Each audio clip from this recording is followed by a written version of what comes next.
welcome to the Foul Play YouTube channel. Why, thank you there, Mr. Kratz. Your voice has changed. What's happened? Are you on new medication? Yep, I'm taking new meds. Share, please share. Thank you so much. And look, guys, welcome and thank you so much for joining us today. We're continuing our podcast, of course, entitled Reading with Uncle Ken. And believe it or not, we're actually on part 57, which means, of course, guys, that we've spent more than a year analyzing this book. And I'll tell you what, I think all of us, including people in chat, we know the book better than Ken Kratz. Well, welcome, guys. Today we're going to be continuing our chapter 15, entitled The Day the Circus Came to Town. And what we're going to be doing is continuing the section, I think one of the most important sections in the book, entitled The Bullet. So we'll be discussing that today as well. I'll also be presenting some text from the actual Stephen Avery trial, some very important text actually from the forensic pathologist, Dr. Jensen. So we'll be discussing that today as well. But first of all, guys, thank you so much for joining us here on our podcast. It's fantastic that you're all here. If you really like what we do, please subscribe to our channel. And if you enjoy our podcasts, not only this one, but all the other podcasts that we do, please leave your DNA on the thumbs up button. I promise that Cherie Cohen will go nowhere near your DNA. Thank you so much. If you have a look at our video description on YouTube here, you can see all the body of work that Foul Play has done over many, many years. If you're interested in any aspect of the case, of course, the cases, we mustn't forget Brendan Dassey as well. You'll find a lot of extensive information on our YouTube channel. And of course, please come and join us at any time of the day or night on our Discord channel. There's always some great discussions going on, and it's really a fantastic community. And all of us from the Foul Play team want to thank you. We also extend a big thanks to all our members who've got a paid subscription. Thank you so much for your support. It's been awesome. And as we've always said before in the past, all money that we raise, we use it for FOIA, for looking after our website. In other words, any income we receive, we put it back into Foul Play. And as you can see, over a long period of time, the Foul Play team, through its excellent members and contributors, we've done a lot of good work here, which is awesome. So thank you so much. A big shout out also to Cat Nick and Dark Side of the Moon, our super mods. Thank you so much, guys. It's been awesome. And again, I'd like to extend a big welcome. Thank you. We have TTM Fangirl. We've got Andy B. We've got Cherie Lynn Patillo, Colette M, Dark Side of the Moon. Who else? We've got JD, Andy B. We've got Kelly as well. And we've got Jaznaz. Who else we got? We've got Angie Dickinson, TJ Anderson, Little Barb. We've got a lot of people. Anthony Hills, Ronald Cass, Pete Moss. Who else we got? I think I covered everyone. If I've missed everyone, my sincere apologies. But guys, I want all of us from Foul Play want to thank you so much for your support. We do these podcasts for you, and we derive a lot of pleasure from you guys joining us in chat. And as per usual, if you have any questions, do not hesitate to ask. We'll try and cover all your questions during the podcast. All right, then. Well, look, what I'd like to do is introduce our panel members today. So you get to hear who they are and just a quick hi, how things are coming along. First of all, we have I don't recall. How are you coming along? I'm doing well. It's in the 80s here in northern New York, a very nice day. So, hi, everybody. Lovely, lovely. Good to have you here. I don't recall. Next, we have the big troublemaker, Jack61. That's me. Hello, everyone. Thanks for coming. May have an interesting story. I think TTM Fangirl is really interested in hearing. When you say TTM, maybe we'll get a chance to talk a little bit. Thanks for coming. Awesome. Thank you so much, Jack61. Next, we have Just Rhonda. Hello, everyone. Hello, Dr. Silkman. Hello, panel. Hello to all of you lovely people in the chat. And just good to be here today. Awesome. Thank you so much, Just Rhonda. We've already got a first question. When is KZ's next motion? Yeah. All of us, of course, are waiting with bated breath, hopefully very, very soon. Right. And next we have Neverly. How's your swimming pool coming along, Neverly? Hello, everybody. Oh, I'm sitting here in my backyard. It's 90 degrees outside. Everything is just wonderful. And my imaginary pool is sparkling. So welcome, everybody. Wish you were here. Thank you so much, Neverly. And look, guys, it's really, really good to be here, guys. So what we'll do, just so that we don't waste any time, we'll continue with our podcast. Now, as you know, we've been discussing the bullet, and Mr. Kratz wrote this chapter essentially as a result of Making a Murderer 2. And as you know, one of the forensic pieces of evidence that Kathleen Zellner had requested from the Wisconsin State Crime Lab was item FL. And I believe that item FL was used to great effect during the trial. And I believe the way item FL, the so-called bullet fragment, was utilized during the trial was all based on smoke and mirrors, but it had a real devastating effect, especially for Stephen. And I believe that item FL, I don't know what my panel members think, but I believe that item FL was used effectively to convince the jury and the judge that Stephen Avery had indeed shot Teresa Halbach in the head. And it really had a devastating effect. I remember very much watching Making a Murderer when they were discussing the manner of death of Teresa Halbach, and we'll be discussing this. The entire audience went quiet and silent, right? It would have been a very shocking thing to hear about Teresa being shot in the skull at least twice. And of course, it was used to great effect. Item FL was used to great effect, in my belief, in making Stephen Avery look very, very guilty. So today, guys, what we're going to do, we're going to have a look at some critical pieces of trial evidence, and then I'll read some passages from Mr. Kratz's book. Now, I want you in the audience to pretend that you're actually part of the jury, right? You're actually part of the jury and you're listening to experts give their testimony. And Jack61, are you able to put up the first picture? This is actually Dr. Jensen. So if you could put that picture up, we'll be discussing that in a second. I'll just wait till that comes up. So this is actually very, very important here. Now, this is a picture of Dr. Jensen, and he appeared in Stephen Avery's trial, of course. And Dr. Jensen, I want to give you a little bit of background about him.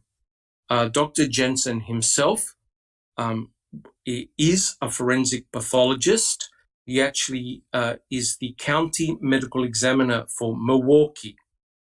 Dr. Jensen also happens to be an expert on gunshot wounds, right? And he was actually asked by Norm Garn in 2006 to be a consultant in the case, right? So the important thing about Dr. Jensen was that he actually got together with Dr. Eisenberg. Dr. Eisenberg was a state's forensic anthropologist. Dr. Jensen and Dr. Eisenberg had examined the bone material, in other words, all the bone fragments that were recovered, and he also looked at the x-rays. Okay, that's very important as well. And essentially, he was asked to form an opinion, right? So he looked at the bone fragments and the x-rays and was asked to form an opinion. And he said two very important things. Now, remember, put yourself in the trial and you're listening to this, right? He had mentioned, and we'll cover this, he said, penetrating entrance gunshot wound, and there were two of them. He also had mentioned the presence of small radiodense fragments, and this is derived from looking at the x-rays. He had concluded that what he saw, what he examined, I quote, was consistent with a high-velocity bullet strike to the skull. So he is a forensic pathologist, and he got together with Dr. Eisenberg, and now he presented his information to the trial, to the jury, and to the judge. Now, Jack 61, are you able to advance the next slide, please? Yep. Okay. So, guys, take note of this. This is Garn, who is now questioning Dr. Jensen, and I quote, "And what is that opinion?" Answer, "It would be my opinion that she died as a result of gunshot wounds to the head, and that the manner of her death would be homicide." Question, "And based upon your examination of the skull fragments and x-rays and all the associated reports in this case, do you have an opinion to a reasonable degree of medical certainty as to the cause of Teresa Halbach's death?" Yeah, I believe that the cause of her death would be the gunshot wound to the head, and the manner would be the homicidal designation. So just by listening to that, by listening to Dr. Jensen's responses, you know that the manner of death, the cause of Teresa Halbach's death, were due to the gunshot wounds to the skull. Teresa Halbach had received two such gunshots to her skull, one at the back of her skull and one near the left side of her temple. Jack 61, can we advance to the next slide, please? Yep. All right, so what we have here, now I know a lot of people get confused by the beveling. Let me explain it. So essentially, when a bullet strikes the skull, the hole that's on the outside of the skull is much smaller than the hole inside the skull. So as the bullet, thank you, Jack 61. So as the bullet penetrates the skull, you have fragmentation on the inside of the skull. So essentially you have like an explosion that takes place inside the skull. So the hole, the entry hole on the outside is circular, but the hole on the inside of the skull is much bigger. So what happens is, as a bullet transits the skull, it forms what is known as a bevel. That's diagnostic of a high velocity bullet strike. Now, if we have a look at the picture on the right-hand side, this shows you a piece of skull Now, what you're looking at here, face on, is the inside of the skull plate, not the outside, but the inside. And the way you could tell that it's on the inside, see those lines, those curvy lines? They are indentations of blood vessels on the inside of your skull. And because of the shape of your skull, one can determine that what you're looking at is the inside of the skull. So if you notice on the picture that Jack 61 has got, you see a semicircular hole. On the outside of the skull, you can see the semicircular part. On the inside of the skull, you can see a much larger semicircle. So what's happened here is that a bullet has entered into the skull, gone through the skull, and entered into the brain. And it's now formed a classic bevel shape. Now, if you notice, they were not able to find the complete skull. They only found fragments of the skull. My understanding was that they only found about 35% of the skull fragments, the skull as fragments. And Dr. Eisenberg had a lot of trouble trying to reconstitute the skull, right? So it was actually very, very difficult. But you can see here, there is absolutely no doubt that there is beveling. This is diagnostic of a bullet strike. Jack 61, can we have the next slide? Yep. All right. So there's no need to read everything over here. But what Dr. Eisenberg did was that she took the cranial bone fragments and had them x-rayed, right? That's the important part. She had the cranial bone fragments x-rayed. Lo and behold, what she found was, after the x-rays, you saw these white flecks. And these white flecks were determined to be lead, okay? So what happens is this. When a bullet transits skull bone, it actually leaves part of its coat embedded in the bone. And as a consequence of a bullet going into the skull, there are tiny lead fragments which are left behind. This is classic diagnostic of a bullet entering into the brain. So it's transited through the skull, okay? And I remember doing a lot of this analysis when I was studying the assassination of John F. Kennedy. And of course, he too was struck in the skull by high-velocity bullet or bullets, and it left lead fragments embedded in the bone and also in the brain. That's standard. That is a classic diagnosis of a bullet striking bone, okay? It actually forms a bevel, and it can leave traces of either copper or lead embedded in the bone. All right then, can we have the next slide, please? Okay, now the important thing here is that Strang, of course, started to question Dr. Jensen. And listen very, very carefully to what Dr. Jensen had to say. Before we do that, panel, do we have any questions so far? Any questions from chat? I was trying to. I haven't seen any questions personally. Okay, thank you. Just Rhonda, Jack 61. Yeah, I was just going to say what Rhonda said. I've tried to been scanning while we're going here, and I really haven't seen too many questions. Just some conversation. Chair Yoga for the Ageless just said, so Dr. Silkman, have you done a video on JFK?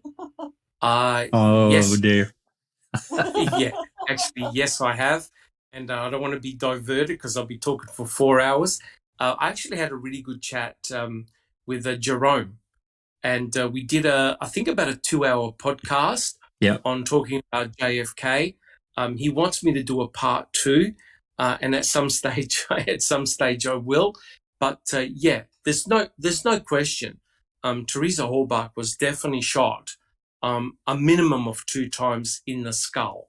I have a Right question. now, I have a question about beveling. I hate to interrupt you, and I know that the skull plate is different than the rest of the bones in the body. However, with that said, if another bone, large bone, is shot basically straight on, is there going to be like a bevel effect potentially, but with other bones, or is that just really specific for the skull? Well, in actual fact, Jack 61, that's a very good question. Do you have my picture of the skull? You know, that picture that actually shows the structure of the skull? Are you able to bring that up? Yeah, the one we already. The one that shows the skull plate. Have you got that one?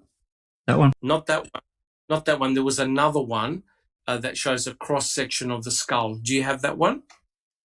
Probably. It'll probably be my last slide. Oh yeah, I've got that one. Hold on. Yep. Let's have a look at that one there. That one? That one there. Okay. Yeah, okay. Okay. Neville, do you have a quick question? Dr. Silkman, it's a comment. This Dr. Jensen, how would he know that she died from the bullet in the head? Not that that's not correct. People die from that. But in this case, if 60% of her body was missing, how would they know that? Correct. I don't correct, believe correct. in anything. Correct. I would definitely. We'll talk about that in a second, right? We'll talk about that in a second. I'll behave. Yeah, I promise. I promise. And Cherie Lim Pontillo says, I wish Dr. Silkman would disclaimer, we have no proof that's her skull fragment. And look, I have to agree with Cherie. None of the bones themselves have been tested. So I know only a piece of muscle tissue has, but none of the bones have been tested. So no DNA has been extracted from those bones. So we can't be 100% definitive. I can either say Teresa Halbach or I can say the victim, right? So you can use that interchangeable. I mean, Cherie is correct, right? No DNA has been done of those cremains. However, as we know, the state has given back the cremains to the Halbach family. So unfortunately, that means that there's no chance of testing those cremains to get a genomic DNA profile. But I'm just looking at this case as the victim, right? Whether you believe it's Teresa Halbach or somebody else, we know that somebody got shot at least twice in the skull. And it just happens to be cremains that were found allegedly in Stephen Avery's burn pit. They're also found in Yunda burn barrel number 2. They're also found at the Manitowoc County gravel pit. Jack 61, do you have a comment? Oh, sorry, Doc. I just left my mic open. Hold on. No, I'm good. Yeah. So Cherie is technically 100% correct. But remember, Stephen Avery was charged and convicted for murdering Teresa Halbach, not an unknown individual, right? So he was actually charged, and same with Brendan, of murdering Teresa Halbach. So my assumption is those cremains are Teresa Halbach's, right? But I fully agree with Cherie and other members in chat. It's impossible to determine from the information we have. It's incomplete. Neville, do you have a comment? So basically, for the purpose of this discussion, we're going to assume that these cranial bones are Teresa's. Correct. Otherwise, there's no point. Okay. If we don't believe that's Teresa Halbach, we're all wasting our time. It's as simple as that. So my aim, and also my aim is to demonstrate the shenanigans that were used during the trial to bamboozle the judge and the jury, and it was all based on item FL. All right, so if we have a look at this picture over here, the skull is relatively unique in terms of its structure. So basically there are two tables in the skull, an outer table, which is comprised of very compact, hard bone. You can knock yourself in the head. Your skull is pretty strong and durable and actually quite thick. We've got a spongy middle layer, of course, and then we've got the inner layer as well, which is actually very, very tough as well. So it's like a wafer sandwich. Your skull is like a wafer sandwich. It's got an outer layer, a middle layer, and an inner layer. So a transiting bullet is going to make a hole in the outer layer, go through the spongy layer and shatter it. And as the bullet comes out, the inner layer is shattered. Hence, you form a bevel, right? So, small hole on the outside, much larger hole on the inside. So what people do is they measure the diameter of the hole on the outside in order to work out the caliber of the bullet that has struck the skull, right? Is everyone happy with that? So it depends on how the bullet strikes the skull. If it's dead end on, you're going to form a nice, neat, round hole. If the bullet enters at an angle, the hole's going to be much bigger, right? So it depends on how the bullet has struck the skull. Now, Dr. Eisenberg, and I think Dr. Jensen and others that looked at the skull fragments, they weren't able to work out a proper diameter because they don't have the complete skull. They've only got cranial bone fragments. Now, notice, guys, the important thing is this. We don't have any evidence of a bullet going right through the skull and coming out. We've only got two entrance wounds. We don't have any exit wounds. We don't have any skull fragments that have got exit wounds, right? So if a bullet goes right through the skull and exits, you're going to have the opposite occurring. The bullet is going to come out and cause a crater on the fragments coming out. Guys, does everyone see that? Are there any questions so far? All right. Just Rhonda. I was going to say no questions. Okay. I have a question. I think I've got everybody stunned. Neville. My question is, when you say that there are entry bullets but no exit bullets, you mean on the opposite side of the head, right? Correct. Okay. So normally, depending on how powerful the bullet is, a bullet can actually go right through your skull, enter in one location and exit the other location. So in other words, the bullet is not lodged in the brain, it goes straight through the skull. And quite clearly that has to be a military grade type of bullet, extreme high velocity, one with enough energy to actually go right through the skull, right? There's no evidence of any bullet exiting the skull. Now remember, tell me guys, where was item FL found? Did they find item FL in the burn pit? Where was item FL found? Just Rhonda. Pick me. It was found on top of a bunch of dust in a little crack under a piece of sports equipment or a lawnmower or some crazy shit like that in the garage. Correct. So remember, Later. Much later, months later. Correct, months later, correct. So that bullet was found underneath a green compressor on the ground, and it was found, of course, in March, right? That means that if that bullet had struck Teresa Horbach in the skull, it had gone through the skull and ended up on the ground. Panel, do you agree with me? Yes or no? Jack 61. Well, what was the question again, Doc? Sorry. The question was, if item FL was the bullet that struck Teresa Horbach in the skull, it meant that it had to exit her skull, go right through her skull, and end up on the ground. Because that's exactly what it found. Do you agree, Jack 61? Absolutely, 100%. Right? So that bullet wasn't lodged in her brain. Otherwise, it would have been found potentially in the burn pit. It was found on the garage floor. Just Rhonda, do you have a comment? I just have a couple of comments that I'll share from the chat. Sherilyn Pontillo says it was found in a cop's pocket, most likely. And that's a good one. And then Chair Yoga for the Ageless says item FL was found in the Texas Book Depository building. Woohoo! I love it. That's a very cheeky one.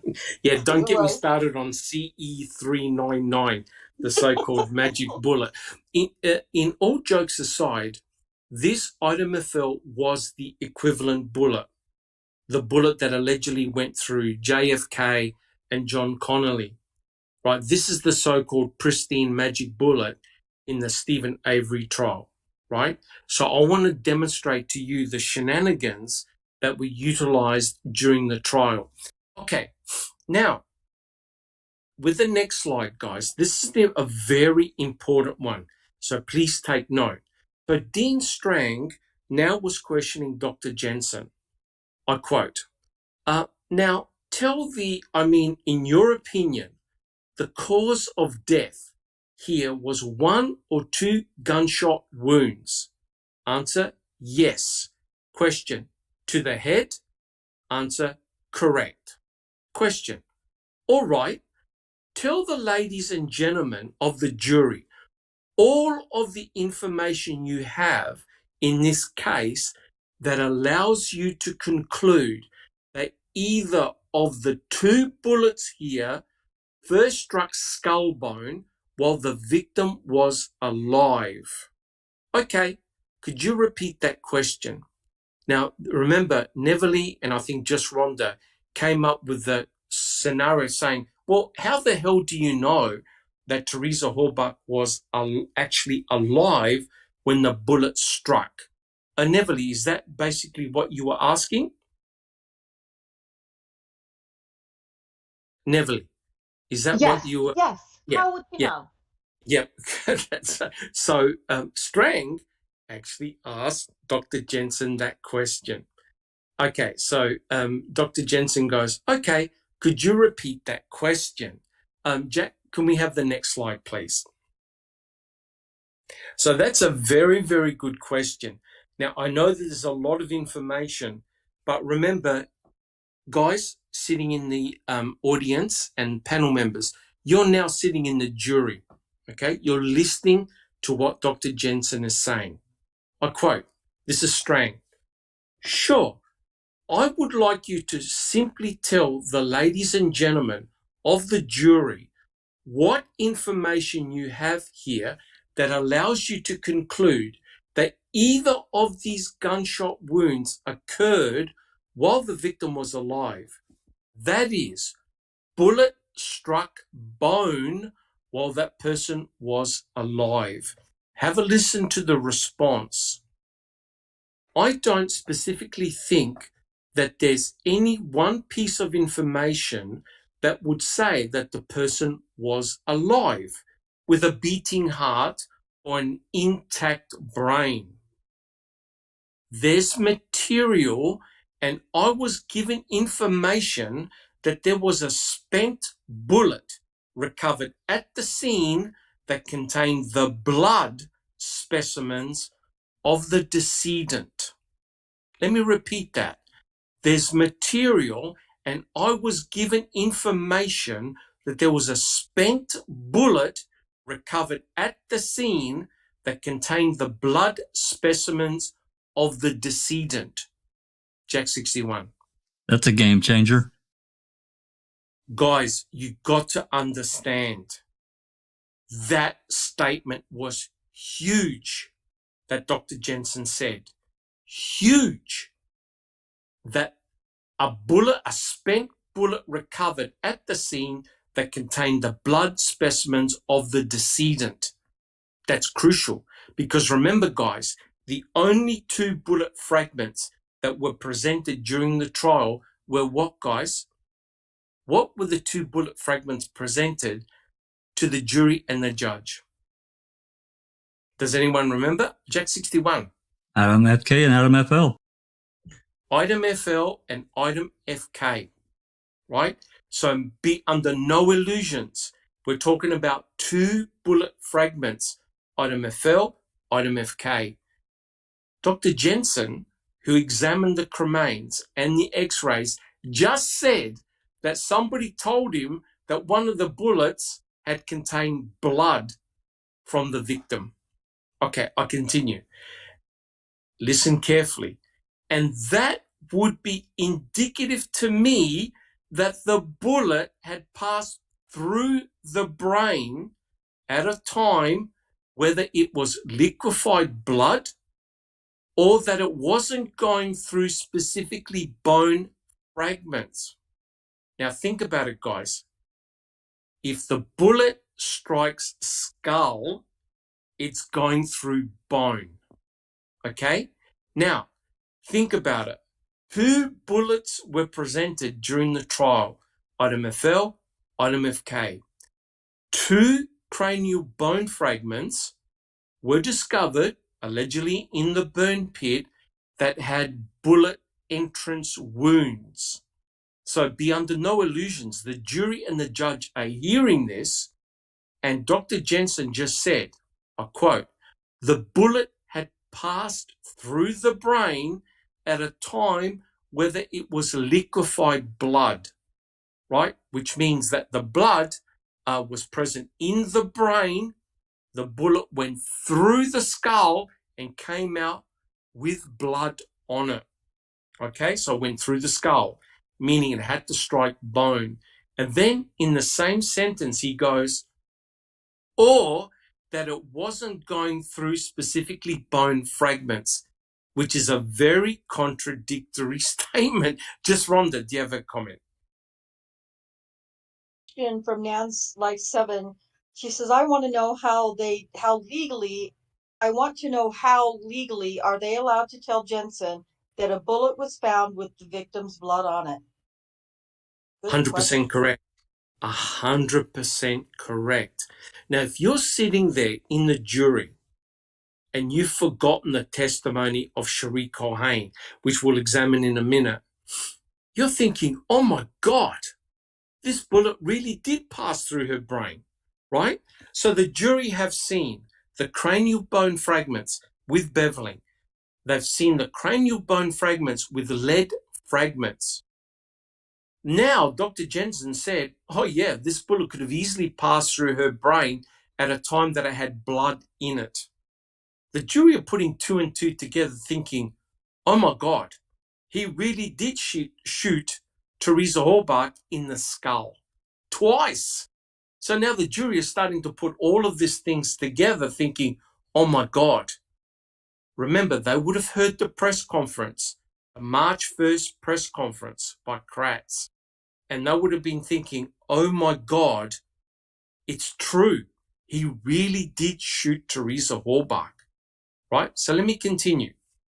Okay, and I would think that would be the predominant, that would be information that I think would be helpful in making that type of opinion. Question. All right, we have certainly had testimony that Teresa Halbach's DNA was found on a bullet fragment. Answer, right. Can I have the next slide, please? Now, to me, the next statement by Strang left me bewildered. I quote, I at least recall no testimony that Teresa Halbach's blood was found on a bullet fragment, but the jury will decide in the end that. And in a sense, it doesn't matter.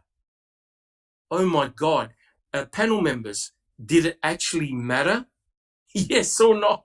Absolutely. Oh my God. 1000% mattered. Oh, hell Oh yes. my God. I could not believe it. I never About did. it doesn't matter. Oh my God. First of all, to back up, what Jensen is saying, first of all, Dr. Silkman, in all seriousness, did Jensen, who is the medical examiner, examine the stupid bullet or not? I don't believe he did. So he took somebody's word, which is hearsay. So he 100%. believed somebody. Correct. And he repeated it. Somebody told me that there was blood on victim's blood on the bullet. How in the hell are they going to know? First of all, there was 3,000 casings there, and they Correct. just happened to have two, right? Item FL. And what was so special about them? What was so special about item FL and item FK? Right. Among the sea of casings. Okay. Well, I'll answer that in a second. Very, very good questions. Let me just finish what he said here. Is there any way to distinguish the bullet you saw, either one, from a gunshot that was fired into the head of an intact corpse from a gunshot that was fired into the head of a living person? Now, that's a very good question, because I remember we had a really good discussion, and I know that Cherie Lynn Pontilla was on it as well. I was saying, well, how do you know that the bullet actually struck a corpse, as in an entire body? Could the bullet have actually been shot into a skull? In other words, after cremation. Guys, does everyone understand? So you can shoot someone while they're alive, you can shoot someone while they're dead, or you can shoot a skull, right? So in other words, they've been cremated and you shoot the skull after cremation. Guys, does everyone on the panel understand that? Yes, absolutely. Yeah. That's crucial, because the whole point is, well, did item FL, did item FK cause the death of Teresa Horbach? And I know that Neverly, just Rhonda, and everybody else is thinking, well, come on, how do you know that item FL and item FK was the cause of death?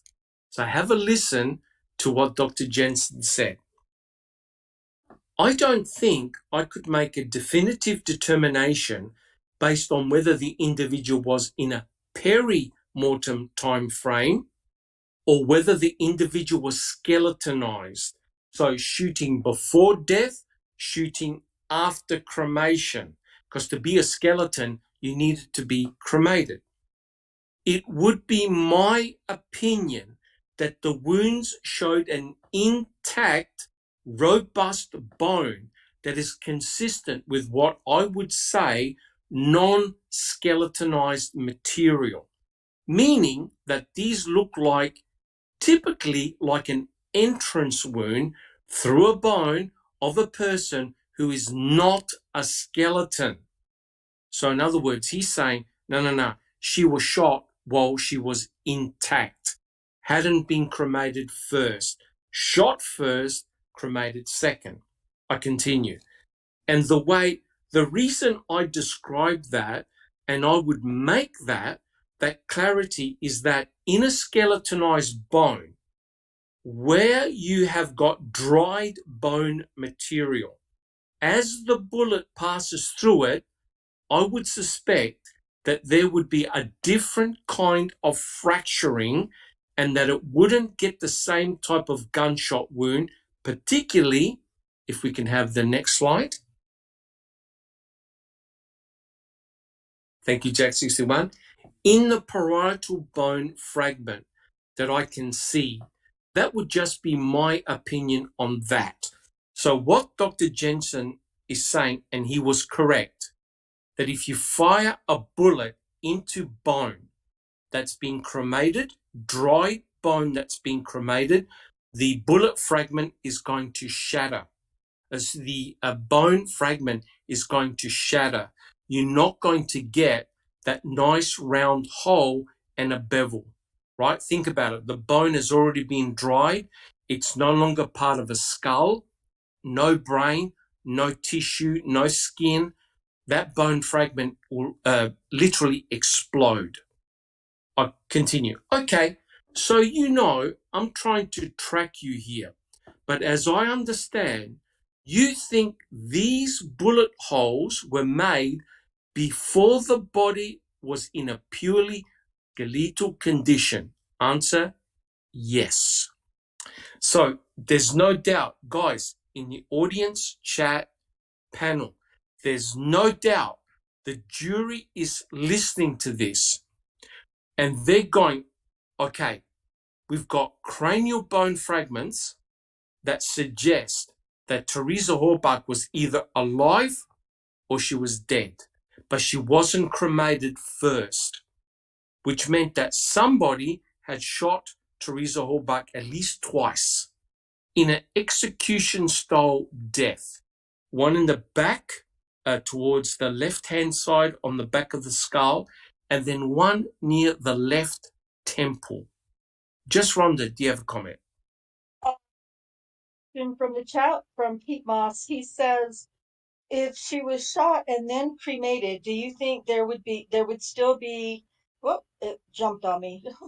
Do you think there would still be lead fragments on the skull after burning? Would the heat have destroyed any lead particles? Now, I actually looked at the boiling point of different fragments, different metals. The lead, I believe, especially the size of that lead, remember, we're talking about very, very tiny fragments of lead that were embedded in the bone, and they clearly had survived the cremation event. So yes, the lead itself did survive, and remember, these are tiny flecks. You needed an X-ray to see them. You can't see them with the naked eye. They had survived the cremation event. And if you believe what they dug up in the burn pit, there were metallic zips, buttons for jeans that had survived the great big whopping fire. So the lead fragments would definitely survive. Now, we know that Teresa Horbach was definitely cremated in some type of vessel. I don't believe it was the burn pit, likely a burn barrel. And those lead fragments did survive the burning event. Now, if you look at the bone fragments themselves, and I know that Jack 61 had put pictures of them, you could tell they're burnt. They're burnt straight through. So you got to understand that the chronology of what took place is as follows. We don't know whether Teresa Horbach was alive or dead when she was shot. We know that she was shot at least twice in the skull. We do not know whether the bullets themselves were the cause of death. But be under no illusions, had Teresa Horbach still been alive, those two bullet strikes would have killed her. Anyone on the panel disagree that those two bullet strikes would have resulted in her death? Jack 61. No, not a chance. She would have died. Yeah, no question about that. So no one can actually say, looking at those cremains, whether Teresa Horbach was alive or dead prior to being shot. But the important point is this: she was shot twice, at least twice, dismembered, and then cremated. So they're the series of events that we know took place. We do not know whether those two bullets were the cause of death. Jack 61. Yeah, Doc, still keeping in mind, we're being part of a jury, us in the panel and people in chat. Keeping in mind that throughout this trial, this is, they really just beat around the bush. It's the elephant in the room, basically. These two bullet fragments, two skull pieces. No one has really come up and stitched together and said, Stephen took that rifle, doesn't matter who it belonged to. and shot her twice in the head. They didn't say that outright, but they implied it the entire time. And 100%. if I'm not mistaken, Dr. Jensen was one of the state's last experts to testify. I think so. Correct. So remember, thank you, Jack 61. So remember, you are part of the jury.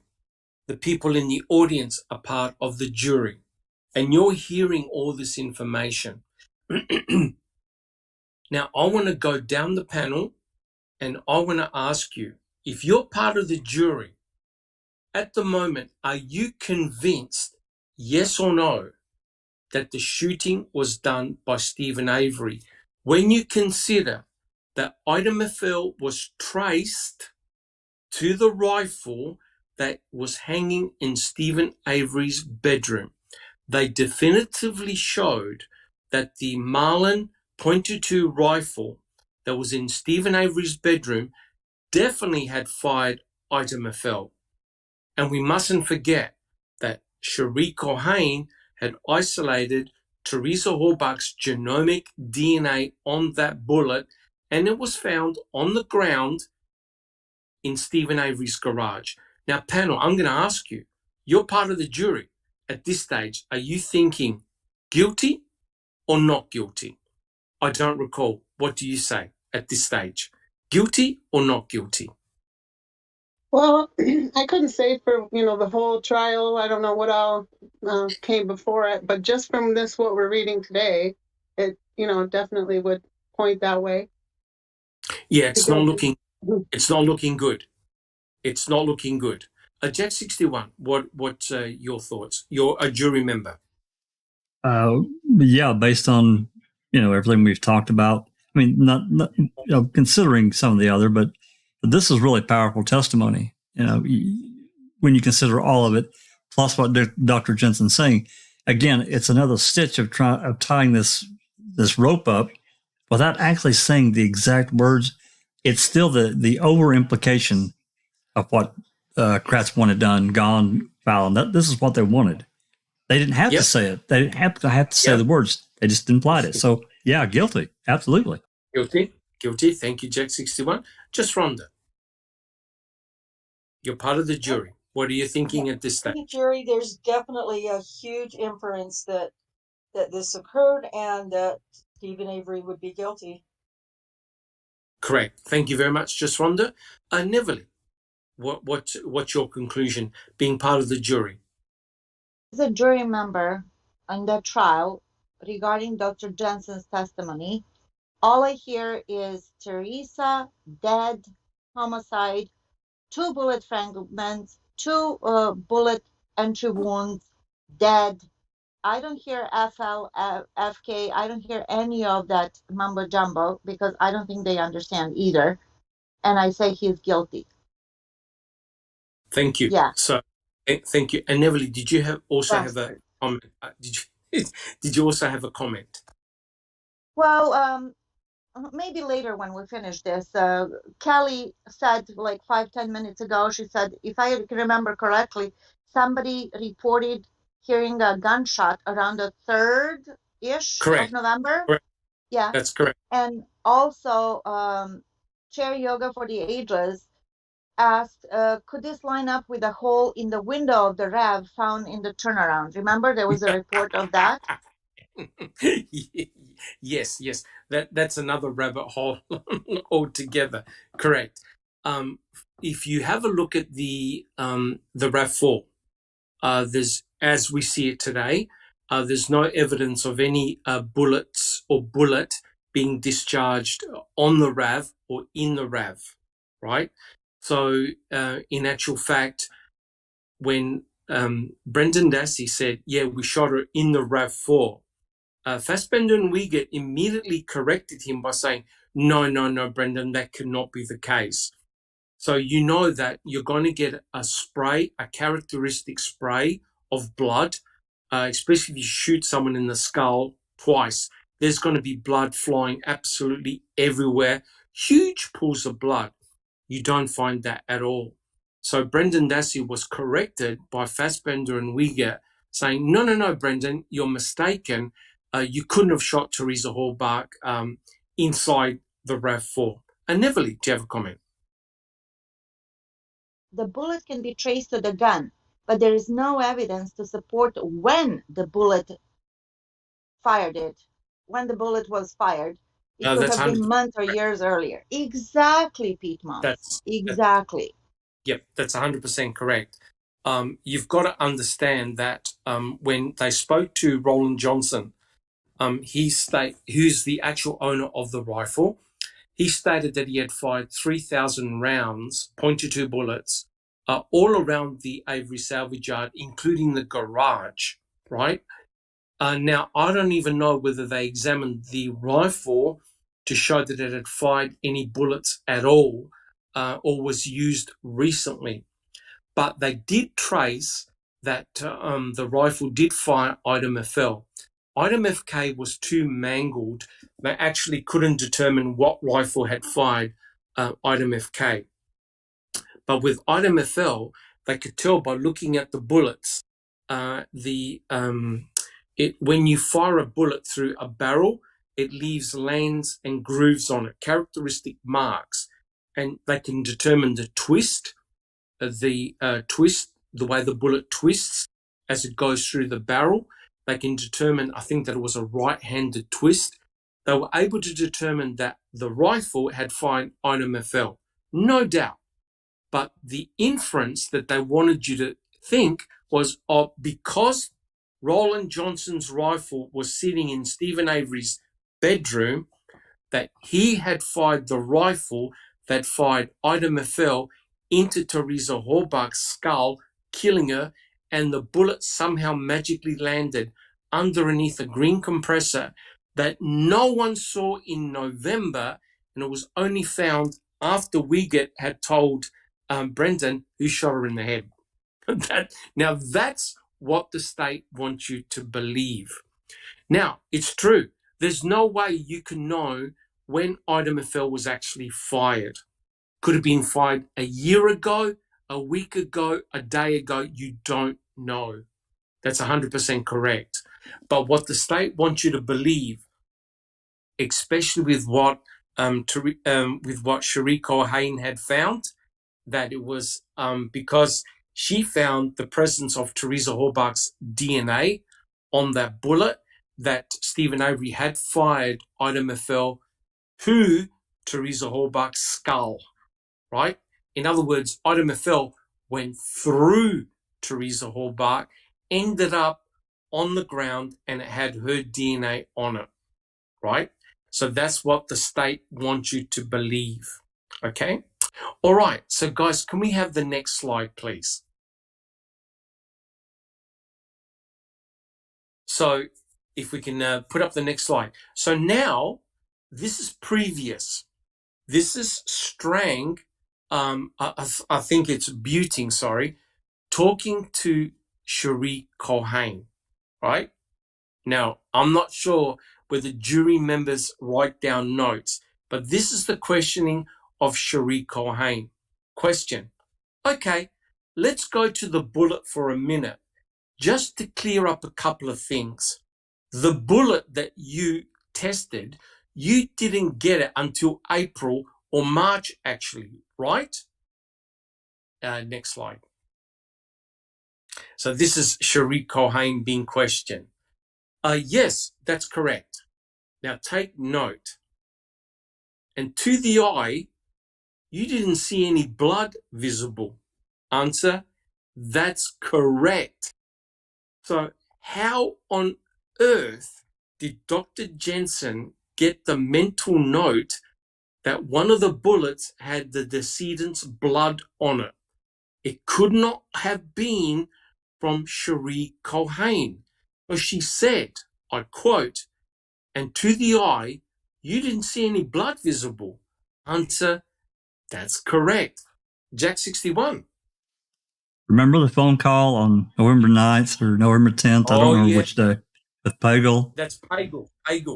That's right. And there's all the big braggy party, found blood on the bullet, found just whatever. But I do remember that specifically. So Oh my God. maybe they had a conversation. I don't know. Oh my God. Correct. And I just want to tell Cherie Limpontilo, hold on. We'll get to the book. But all of this is critical to understand what Kratz says next. Hey, Alice has joined us. Alice, how are you going? Hi, Doc. Hi, everyone in panel. Hello, everyone in chat. Yeah, I'm feeling quite good. Just spent some time with my son. Hadn't seen him in a wee while, so Lovely. yeah, it was lovely. So, Lovely. Just Rhonda, do you have a comment? I just wanted to say hi to Alice. Fantastic. Beautiful. Hi, All right. hi, Alice. So let's continue here. Okay, and to the eye, you didn't see any blood visible. Answer, that's correct. But you didn't do a presumptive test, right? And in fact, did you do a swab at all? No. This is one where you put into a buffer and sort of dissolve the amount, right? Yes, I washed it. Question. So you can't really say whether the DNA on that bullet came from blood or some other source, can you? Answer. All I can say is that it was nucleated cells. So in other words, Cherie Cohen had no idea how that DNA got on item FL. But quite clearly, guys, she looked at the bullet and could not see any blood on that bullet. And here we have the medical examiner in court saying that he believed that one of the bullets had the decedent's blood on it, which allowed him to come to the conclusion that it must have been fired into Teresa Halbach, likely through her brain. Neville, do you have a comment? Dr. Silkman, That doesn't how good. in the That world doesn't sound good. That doesn't sound would good. Cherie Cohen know or see trace blood with her naked eye? Well, what you normally do is this. Now, I've gone through, and all of us have, we've gone through the trial testimonies, and what she does is this. She looks for a stain. If she can see a stain, she takes a swab, and she does a presumptive test. If that presumptive test comes up negative, she stops. She doesn't try and do a DNA extraction. So in this case, she couldn't visually see anything on that bullet. Nothing. She didn't even do a presumptive test to see if there was blood on that bullet. She did something rather extraordinary. She said, okay, I decided to do wash the bullet and extract any genomic DNA that was present on that bullet. So she actually broke her own protocols by treating the bullet in the way she did, because she didn't see any stains on there. So you think about it, and you guys have mentioned it. There's over 3,000 shell casings. I'm sure there are other bullet fragments all over the place. This particular 2 bullet fragments, Cherie Cohen decides to try and extract genomic DNA from those 2 bullet fragments. That's remarkable. And lo and behold, from item FL, she finds genomic DNA belonging to Teresa Halbach. Neville, did you have another comment? Remarkable. Translation to that is bullshit, basically. That's correct. And, to make matters worse, Kelly in the chat has made a very important point. Isn't item FL now procedurally barred? Let that sink in for a while. Correct. So now Kathleen Zellner can no longer present item FL in trial or as part of a new filing, because everything to do with item FL has now been procedurally barred. So can you believe this, guys? Item FL was used to great effect to nail Stephen Avery, to nail Brendan Dassey. and we're going to be talking about item FL now in Ken Kratz's book. But now, Kathleen Zellner can no longer present item FL as a flawed piece of forensic evidence. It's truly, absolutely shocking about what they did. Guys on the panel, does anyone have any comments?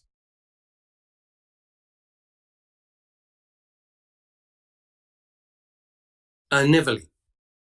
Since item FL, everybody knows by now, is your baby, I'm going to keep my comments and questions to the minimum. In respect. All right. So let's summarize this. What do we know? What do we know? Okay. Remember, you're part of the jury. We know that Mark Wiegert was the first person to mention to Brendan Dassey, who shot her in the head. Brendan Dassey replied, Stephen did, right? We know that Kratz did the press conference that gave the scenario of what Stephen and Brendan did to Teresa Horbach. Now, don't try and tell me that no one on that jury panel had heard that press conference, right? Because remember, Buting and Strang had questioned all the people that were on the jury, potential jurors. Almost all of them said that they heard the press conference, but they're going to be impartial, etc., etc. But most of them would have known about the shooting scenario. As a result of what Brendan Dassey said, they do another search of the garage. They find 2 bullet fragments, item FL, item FK. Cherie Cohane finds Teresa Horbach's DNA on item FL. That's presented in court. You have cranial bone fragments that contain beveling, 2 of them. That's presented in court. Eisenberg said, and also Dr. Jensen, Teresa Horbach died of homicidal violence. That's presented in court. Dr. Jensen believes that there was blood on item FL. He didn't say item FL, but he said one of the bullets, right? That was presented in court. So, also presented in court was that item FL was traced back to the rifle that was present in Stephen's bedroom. So, if you listen to all of that evidence, you're going to conclude, the majority of people will conclude, that Stephen Avery had shot Teresa Horbach twice in the skull, likely resulting in her death, right? So, it's rather remarkable that by not mentioning directly about item FL striking Teresa Horbach, it was implied, right? It was implied. So the damage was done. Now, let's start the podcast proper. You've got all that background. So now people in chat, people on the panel have heard what actually took place during the trial. So this is what Kratz said. I quote, "In fact, great effort is made to prove that the almost pristine bullet could not have passed through 2 layers of bone, the entrance wound to the skull and the exit wound, apparently showing just how dishonest I, Ken Kratz, had been from day one of this prosecution effort." Who agrees that Mr. Kratz was dishonest about item FL? Yes or no? Let's go through the panel. Alice, do you think Ken Kratz was dishonest about item FL? Oh, hell yes. Thank you very much, Alice. I don't recall. Was he honest or dishonest about item FL? Dishonest, for sure. Yep. Thank you. I don't recall. Jack 61. Liar, liar, pants on fire. Correct. Just Rhonda, what do you think? Honest or dishonest? Dishonest. Yep. And finally, Neverly, honest or dishonest? Dishonest as the day is long. Now, the remarkable thing to remember is that Kathleen Zellner was able to get item FL from the Wisconsin State Crime Lab. I believe Cherie Cohane handed it over to Dr. Reich, I believe. The bullet was then presented. The bullet was then presented to Dr. Chris Palanek, and he examined the bullet under high-powered microscopy. And what he found with item FL was truly shocking. Now, remember, this was outside the trial. The jury had not heard this information. This came post-trial years later, after the jury were convinced that Stephen Avery had shot Teresa Halbach and killed her. Dr. Chris Palanek found, by examining the bullets, he didn't see any traces of blood. But what he did find was shocking. He found no embedded bone shards. Let that sink in. No embedded bone shards, which means item FL never struck bone. Item FL never went through Teresa Halbach's skull. Item FL was not the instrument of death of Teresa Halbach. That's a fact. It never entered in her skull. Both Jensen and also Eisenberg said she died as a result of gunshot wounds and it was homicidal violence. We now have a major piece of forensic evidence debunked. It never entered into Teresa Halbach's skull. They never found the bullets that caused the cranial bone fragments at all. So that's very, very important. And I think Kelly just made the comment, and I'll quote, "Long stretch to get a retrial at this stage. Just remember, if she even ever gets an evidentiary hearing, you can only present the argument that ruled you into the court. She can't mention anything outside it." 100% correct. So guys, as frustrating as this is, she can't enter item FL into the narrative. Okay, it's been procedurally barred. But could you imagine, I want to ask the panel and members in the audience, I want a yes or no. If Dr. Chris Palanek had been part of the trial, went on the stand and said, there's a problem with item FL. It has no bone shards, but it contains wood shards, which is evidence of a high velocity strike into wood. Stephen Avery's garage is made of wood and wood paneling. I also found red paint, and I also found the presence of wax. I found no bone shards. This bullet is not the instrument of Teresa Halbach's death. I want to know, yes or no, would have that convinced you that item FL was a no-show, had nothing to do with Teresa Halbach's death, considering what we know about item FL and the DNA found on that bullet, right? That Cherie Cohane had contaminated the negative control and as a result could never present item FL in court as saying it had Teresa Halbach's DNA. I want to know, would that convince you if Dr. Chris Palanek presented that information in court that item FL was not the instrument of death of Teresa Halbach and had nothing to do with anything? Yes or no? Alice, would that convince you? Yes, it would have convinced me. Wow. I don't recall. Yes or no? Yes. Jack 61. Yes or no? Yes.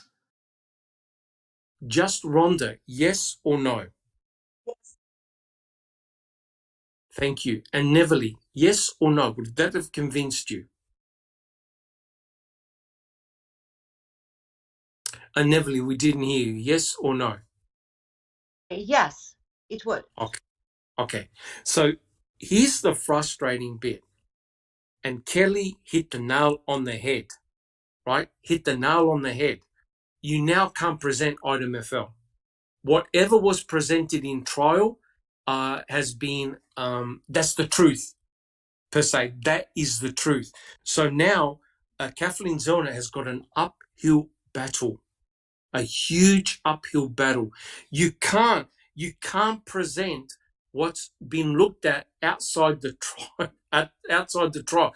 But I wonder whether Brendan Dassey now can, because that's new forensic evidence. I wonder whether Brendan can now present that to get a new trial. Be very, very interesting. And we welcome Jeff Jones. Yes, and a big shout out to Jeff. He's doing an excellent series at the moment, an excellent series of podcasts looking at making a murderer. I'm a member of the panel where we're discussing making a murderer, and it's been awesome. Now, thank you, Jeff. Thank you for joining us. Really, really appreciate it. All right, guys. So this is very, very frustrating. We now have good, strong forensic evidence that suggests that Item FL had nothing to do with anything. We can easily explain how Teresa Horbach's DNA got on that bullet, likely through contamination, or Cherie Cohen deliberately added it to the bullet in order to convict Stephen. Because remember what Fassbender wrote and asked Cherie Cohen, tried to put her in his house or garage. And lo and behold, Cherie Cohen, she used up all the DNA in what two items? Jack 61, do you remember? What two items did she use all the DNA up in? The key and Item FL. Gone. The key and the bullet. No one can retest them, right? Gone. Now, the key is shady and the bullet is shady. So this poor guys are sitting in prison based, I believe, on very flawed forensic evidence. And I'm not sure who put it up in on Discord, but there was a police officer who actually placed someone's DNA on a gun. Does anyone remember that? It was just recently in Discord. A detective had taken a DNA swab on someone who he thought had committed a crime. And in the end, what the officer did, who was very shady, he actually used the swab to place the DNA, the potential suspect's DNA, on the weapons. And when the lab tech did the swabbing on the guns, they found this guy's DNA, and he was in prison for 5 years until he got exonerated. So can forensic evidence be tainted with DNA? You betcha. Jack 61. Jean Cachet, the pencil. He taught us that back in 2003. Or 2000, 2005. 2005, I mean. Yeah. Yeah, 100% correct. Jean Couchet let the cat out of the bag. If you've got someone's swabs, if you've got someone's genomic DNA, you can easily transfer it to any piece of forensic evidence you want. That's the danger of DNA, right? Very, very powerful, but also it can be misused. Okay, and TTM Fangirl, I think, has got a question. If the other side brings up FL, is it then permissible in court? Like Amber brings up Kate Moss when KZ gets hearing, of course. There's no way anyone's going to bring up Item FL. No way. No one's going to bring up Item FL. Jack 61. Yeah, they'll run from that harder than Kratz ran from the key. Correct. So in actual fact, and keep the questions coming, they're excellent. So let's actually start the podcast proper. And I'm very, very glad we discussed all of that. Because now, see, you guys on the panel, you guys in chat were convinced of Stephen Avery's guilt on what you heard. Neverly, do you have a comment? Are we going to have homework for next week? The way we're going? No, I'm just joking. I want you to take a Do you think I? Do second you of think the I was? hearing. You think I was a lecturer or tutor or something Yes, like? that's how I felt. Really, you had props out, everything going methodically, and I want you to thank you. No, all Oh joking no, aside, I want you to thank you. Seriously. no, No, too easy, too easy. no, cool. Okay, so let's actually start with the podcast proper. I quote. Now listen to what Kratz says. Do not destroy your TV or kick your dog. This is what Kratz says. There's just one problem. The state's actual trial theory was that Ida Mafel, the bullet containing Teresa Horbach's DNA, passed through soft tissue, not bone, and therefore the fact that no bone was found on it refutes exactly nothing.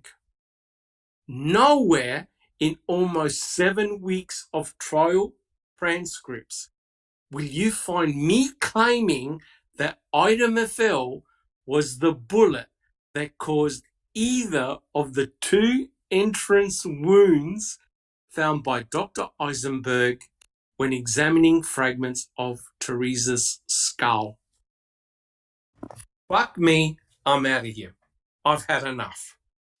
Can you see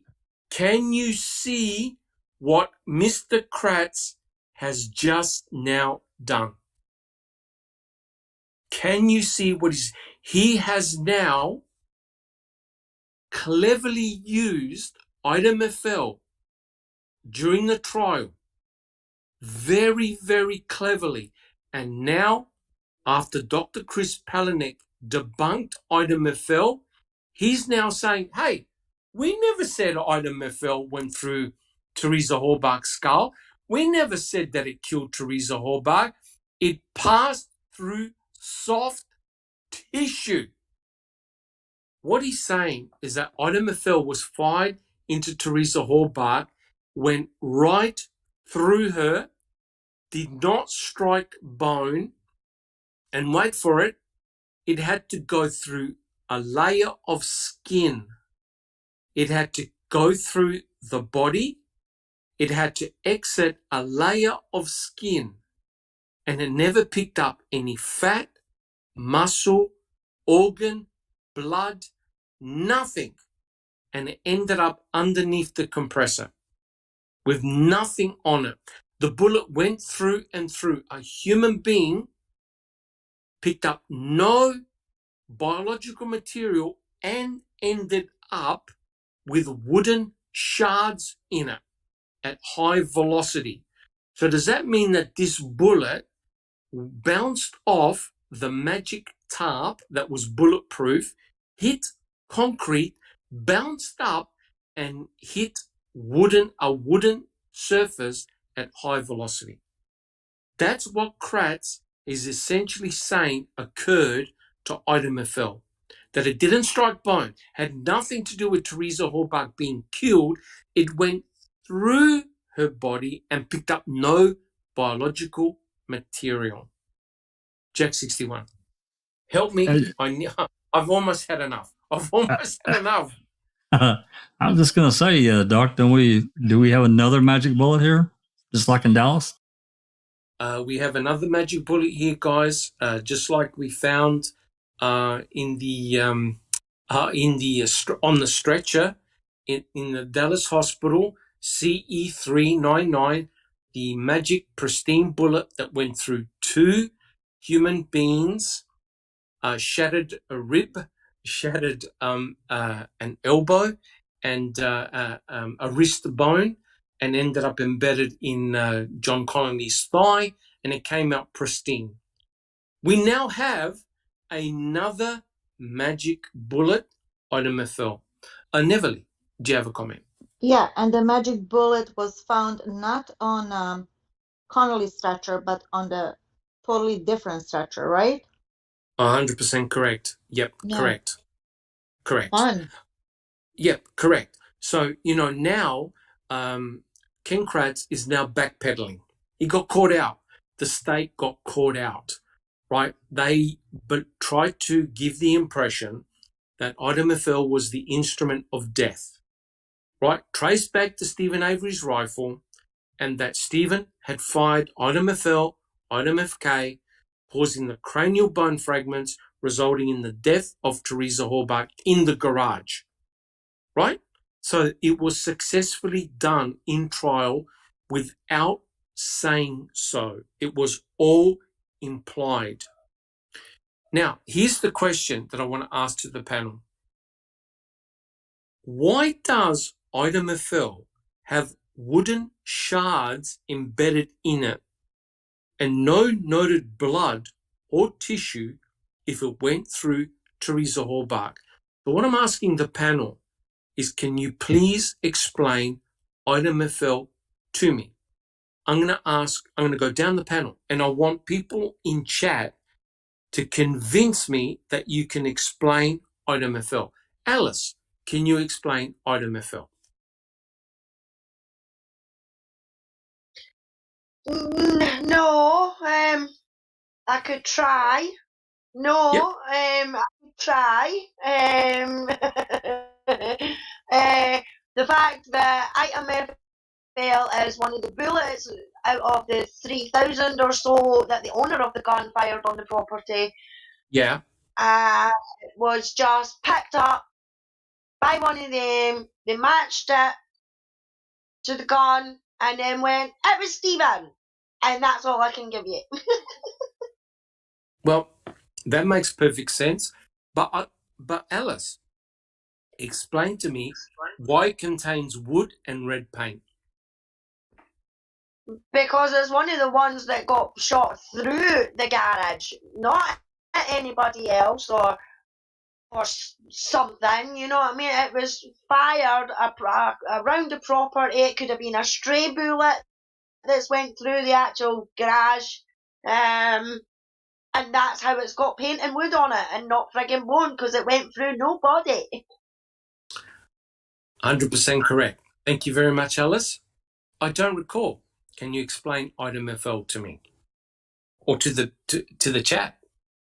Well, I think Alice is correct. Plus, and then one of Sherry's swabs helped with the DNA part of it. Thank you. I don't recall. Jack 61, give us your wisdom. Explain Ida Methel. I'm going to have to agree with my panelist. It was shot through the garage.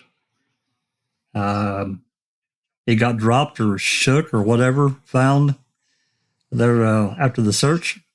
Sherry helped him out. Voila. We have the bullet, guys. We have the bullet. Thank you so much, Jack 61. Just Rhonda, can you explain Ida Methel? I cannot. I can't.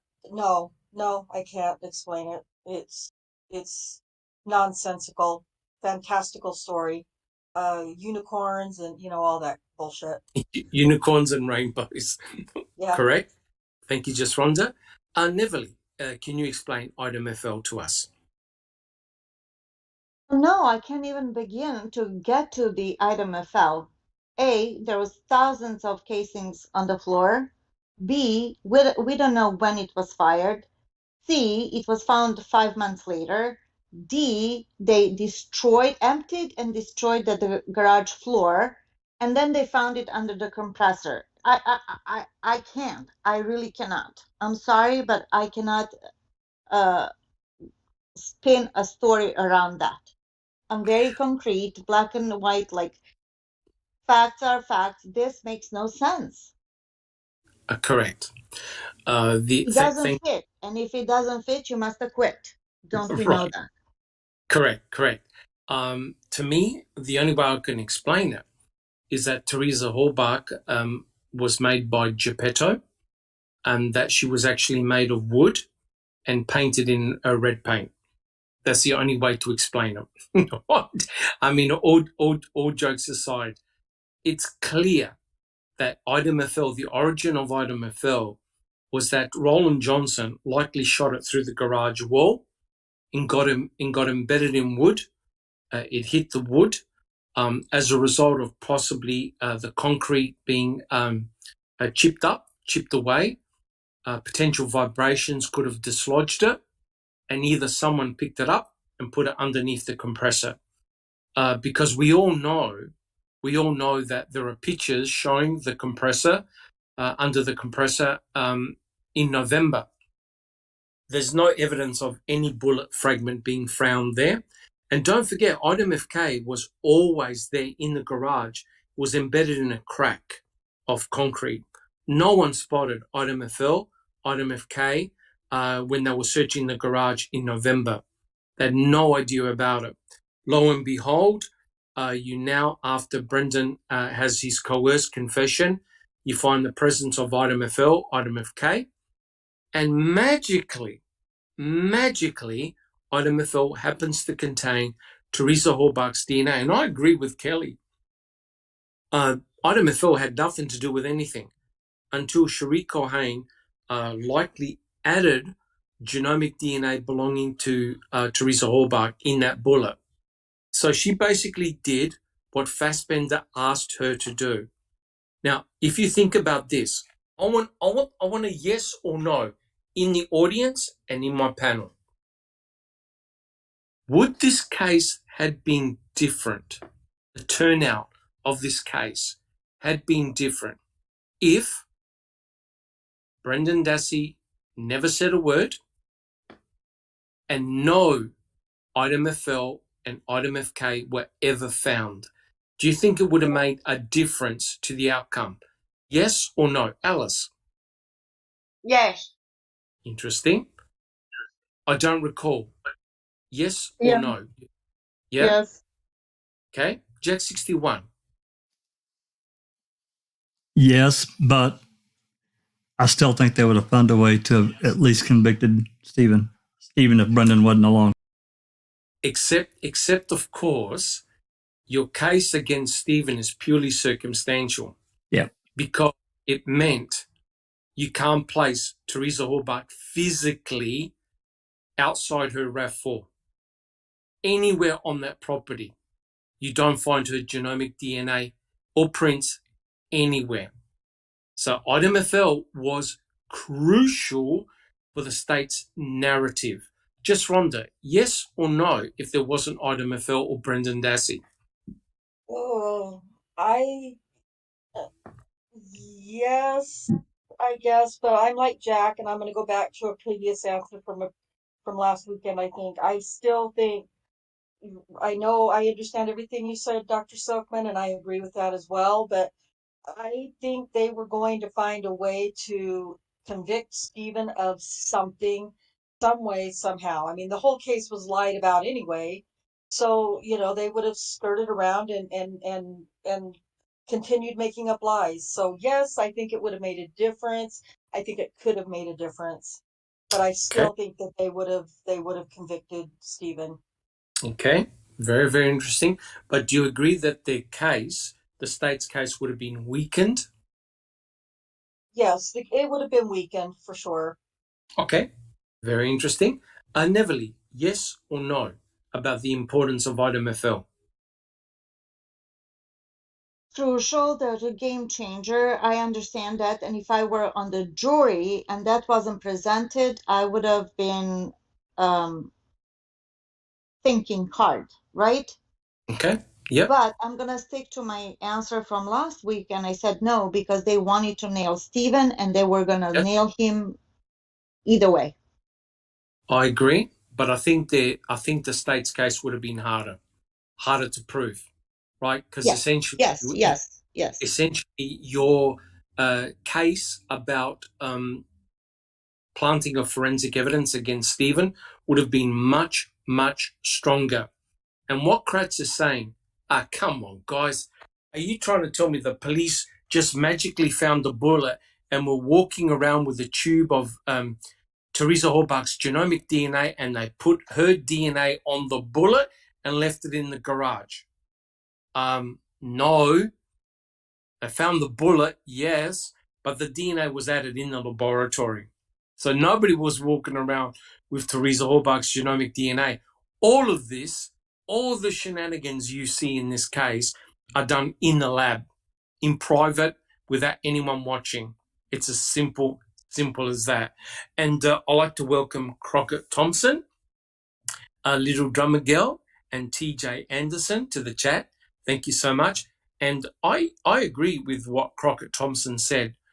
Brendan's testimony absolutely made the difference. Correct. That's where they got the scenario from. That's where they got the notion of a shooting episode occurring, and they convinced Brendan that it occurred in the garage. Remember, initially, Brendan Dassey said they shot Teresa Horbach where? Does anyone remember what he said initially, where they had actually shot Teresa Horbach? Does anyone remember? Not in the garage, but where? Jack 61. Outside of the garage. Outside of the Yep. garage, yeah. Outside the garage. Now, why won't that scenario work? Why won't that scenario work? We've got customers around and, outside shooting some woman screaming and hollering. No. Yeah. They had to shut that down. Do you think anyone on the salvage yard would have heard 10 or 11 shots going off? Absolutely. And remember what Chuck Avery said. Chuck Avery said in a very early statement, if anyone had fired a gun on the salvage yard, I would have heard it. I didn't hear anything.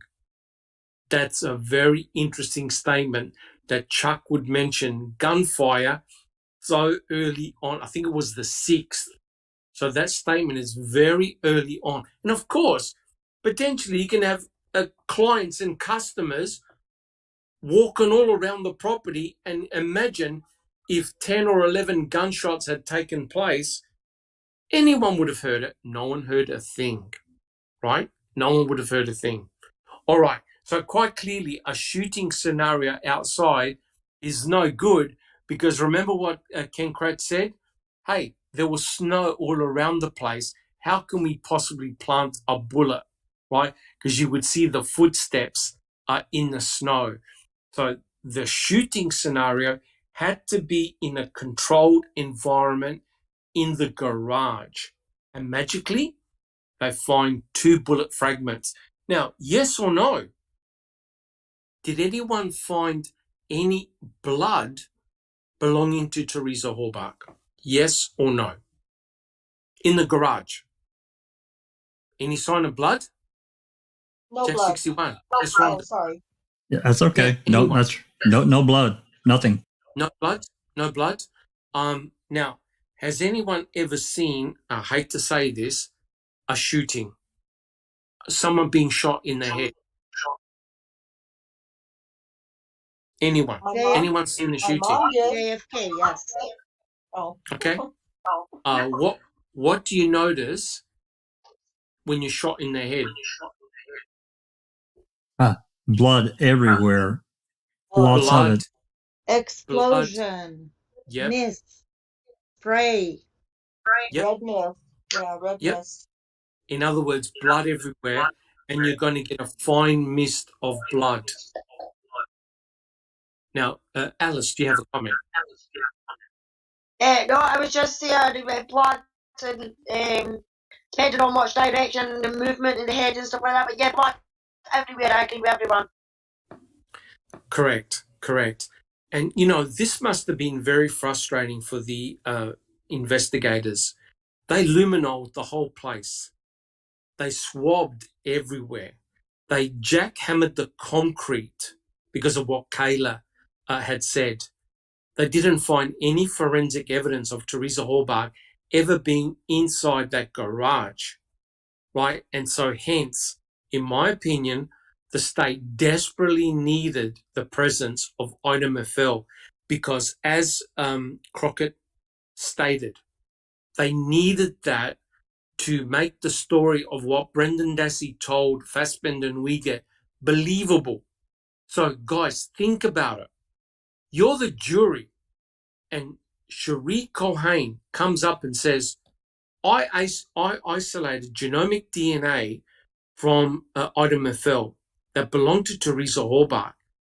Then you've got Eisenberg, Jensen, talking about the cranial bone fragments, the x-rays. You're a jury member and you're putting two and two together. You're going, oh my God, Teresa Halbach was shot in that garage. And hence, how powerful Ida Meffel was.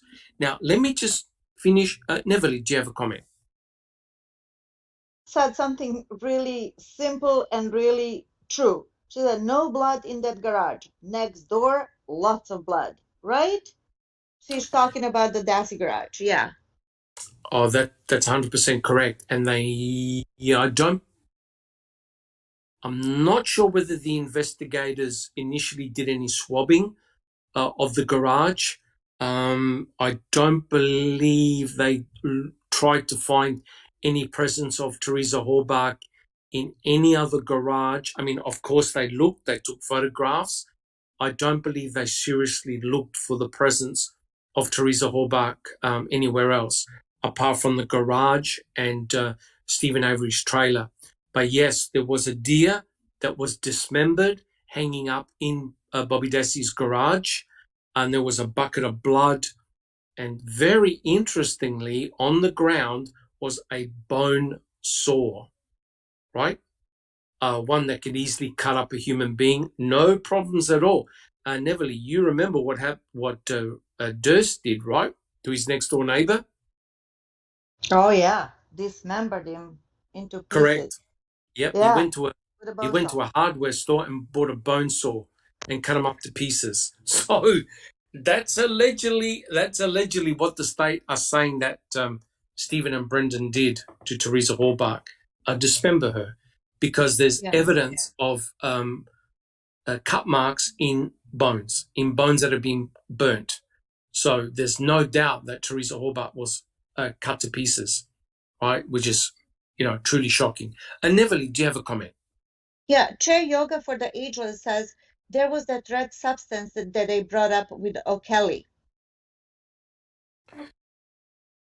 You know how there's a chapstick and lipstick? What is the red on the bullet? Yeah, that's a good point. The Dr. Chris Palahniuk found that the red substance was paint. Paint, off of the wood. Sure. Yep, correct. I'm not sure whether anyone, apart from Dr. Jensen, mentions the presence of blood on Ida Meffel, because Shariko Hain never saw anything. Shariko Hain never did a presumptive test on the bullet. So I'm not quite sure about that red substance, but clearly the only red substance, of course, was Teresa Halbach's blood inside her own RAV4. And that's the only presence of Teresa Halbach's blood, as far as I'm aware, that was found on the property, and that was inside her own RAV4.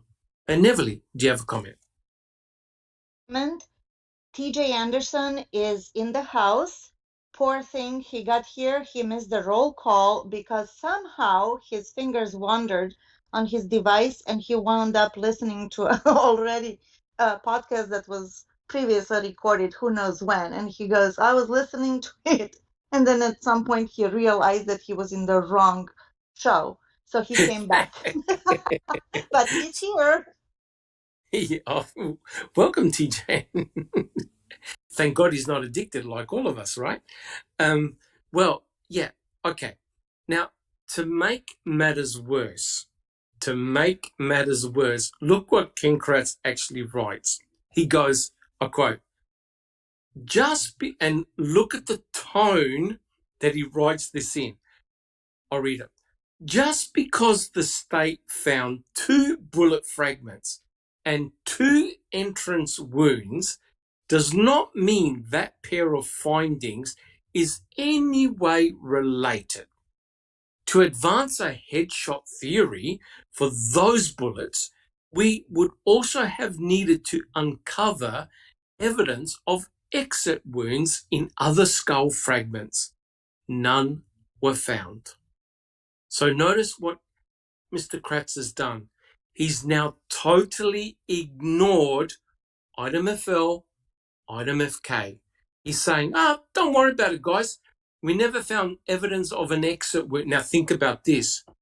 If item FL and item FK have been found on the garage floor, it meant that the bullet had transited the skull of Teresa Halbach. And if you remember, one of the specialists, Luke Haig, demonstrated that when he fired bullets into bovine scapulars of the same thickness as a human skull, it hardly had any power left to exit the skull, right? So in other words, once the bullet entered, it never went to the other side and exited the skull. It didn't have enough power, right? It didn't have enough power. So now Kratz is joking and laughing at us to say, well, in order for us to prove that item FL and item FK went through Teresa Halbach's skull, we had to find cranial bone fragments that showed exit wounds. We never found any. So notice how dastardly clever Kratz is.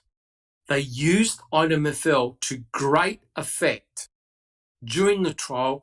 Now, in his book, he's abandoning item FL and saying, who said anything about item FL being the cause of death? Who said it struck her in the skull? It goes to show how devious the state was, right? And to quote Bibi, how convenient. So now he writes in his book, item FL, item FK. So what? So what? Move on, guys. Does anyone have any comments about that? Jack 61.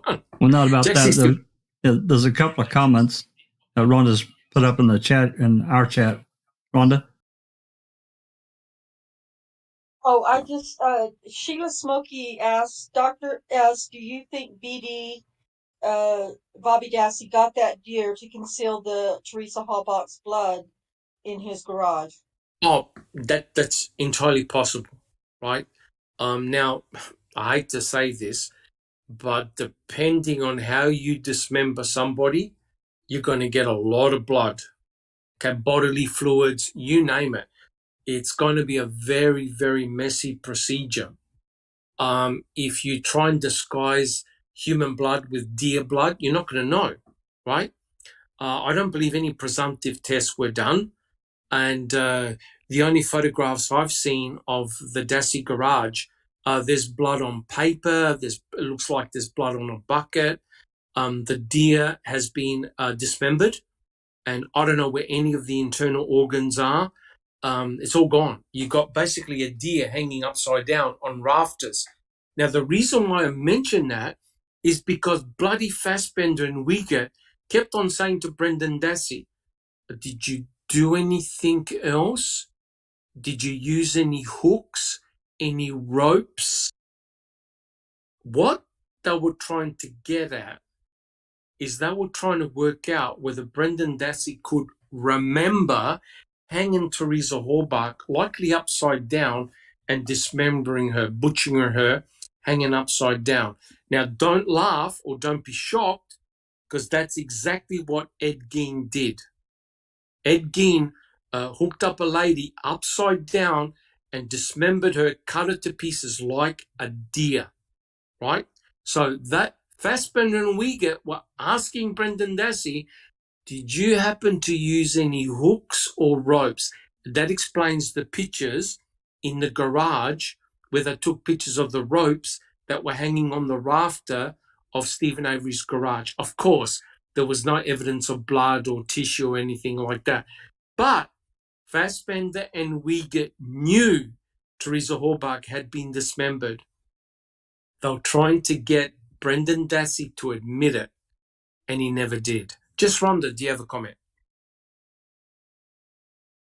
That's what I was just going to say, the same thing when you brought up Ed Gein, because that's what they're making this out to be like, is some grisly, like almost unheard of serial killer, crazed serial killer type thing.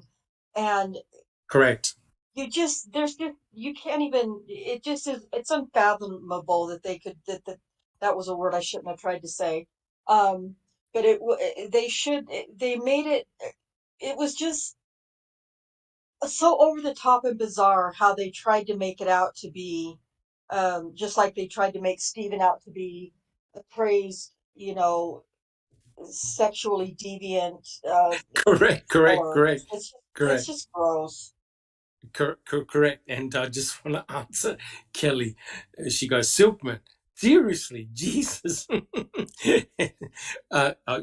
Yeah, that's true. If you go through, if you actually go through the questioning by Fassbender and Wiegert, they are definitely implying that Teresa Halbach was strung up in Stephen Avery's garage, right? Because if you have a look at the photographs of Stephen Avery's garage, Jack 61, back me up. There are photographs of the rafters showing the rope and the hooks. Yeah, I might be able to, while we're talking here, I might be able to pull a few up. Yeah, see if you can. So, yeah, I'm Kelly, I'm being deadly serious.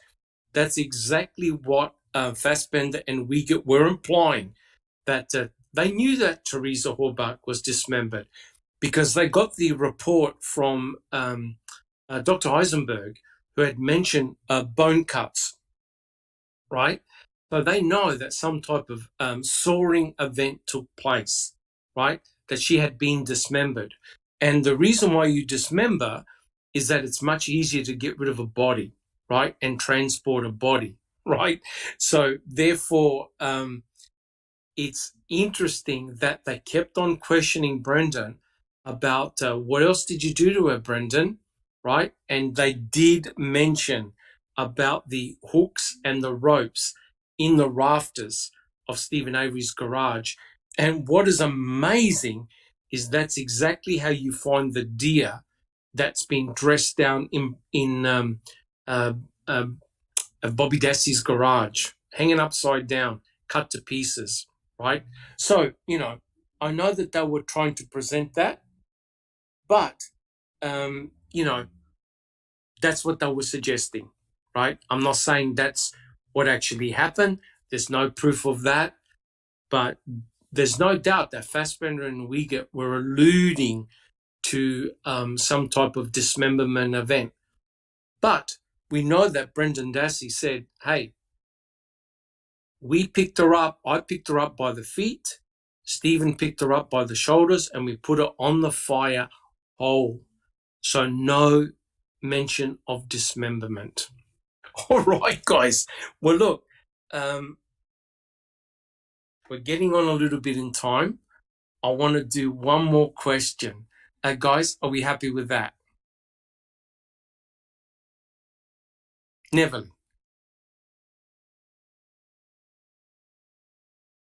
We want more questions. One more. We'll do one more question. Okay.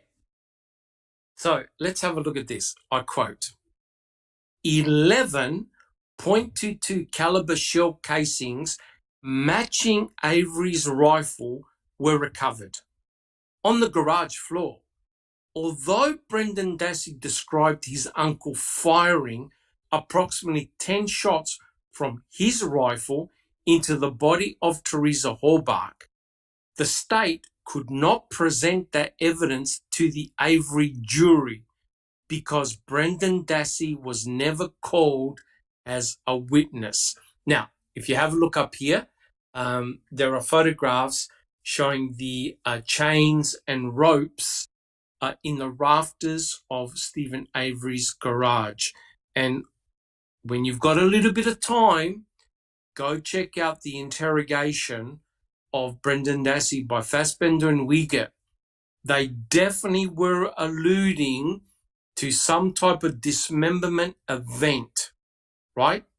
Now, if they're talking about the fact that Teresa Halbach was shot in the garage, you're not going to take her body and dismember her somewhere else. You're obviously going to do it in the garage, chop her up to pieces, and then put her in the fire. Except, of course, there's no evidence there of any of those ropes or chains being used to string up a body. Otherwise, there would be blood, tissue, etc., etc. And the fact that Brendan Dassey never said, oh, yeah, we chopped her up, right? But quite clearly, the forensic evidence shows that she was dismembered. She was cut up. There are cut marks in the bones, right? So it was an implication of dismemberment taking place in the garage, right? Otherwise, why are they going to take pictures of those chains and hooks and ropes, etc., etc., right? And so you can see the mental image that Fassbender and Wiegert were trying to come up with, and that was like what Ed Gein did to that poor victim, right? Strung her up upside down and chopped her to pieces, right? Started cutting her to pieces with a knife or a saw or whatever. Truly, truly horrendous. Now remember, Brendan Dassey was 16 years old at the time, and he faints at the sight of blood.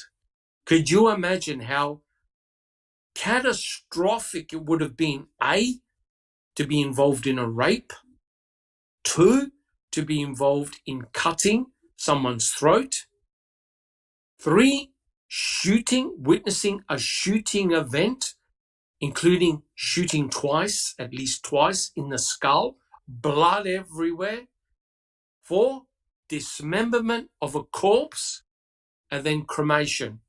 And Brendan Dassey goes home, kisses his mum likely, and goes to school as if nothing ever happened. Most people would have been traumatized beyond belief. Brendan Dassey acted normal. Stephen Avery acted normal. Neverly, do you have a comment? Paula? I'm Do you have looking at the pictures of the garage. Yes. My goodness, it looks like a bomb exploded, right? I'm not saying that Correct. my garage is all right, but this is massive. And I'm not judging. I'm just saying how much stuff is in there. And they claim that they removed everything. Did they really? And then, as Rhonda pointed out, and many other people have pointed out, how in the world they justified their claim that she was shot in the garage when there's no way you can clean that garage just from dust, No. grime, dirt, let alone No, you to cannot. remove all the blood, right? No. Yes, you could, Neverly. You could clean that blood because they had 5 days. Come on now. That's right. And you Let's called Stevens a professional cleaning company, right? right. Because he's Yes. a savant, yeah. Yeah. And then TJ Anderson said, how do you prove rape from burned bones? Exactly. You You cannot. can't. No. Exactly. The only thing you can conclude from looking at the cremains from a forensic standpoint is this. The victim was shot twice in the skull. The victim was dismembered. There were bone cuts. Some of the bones had saw cuts, curved saw marks in it, and that the victim was cremated. You cannot conclude anything else. There's no body. There are no organs. There's no hair. There's nothing. You cannot prove anything at all, except, of course, what the bones tell you, the story that the bones tell you. Neverly, do you have a comment? And bones, the story that tells bones tell us a story, right? What about the dogs? Do they tell us a story? Yes, they do.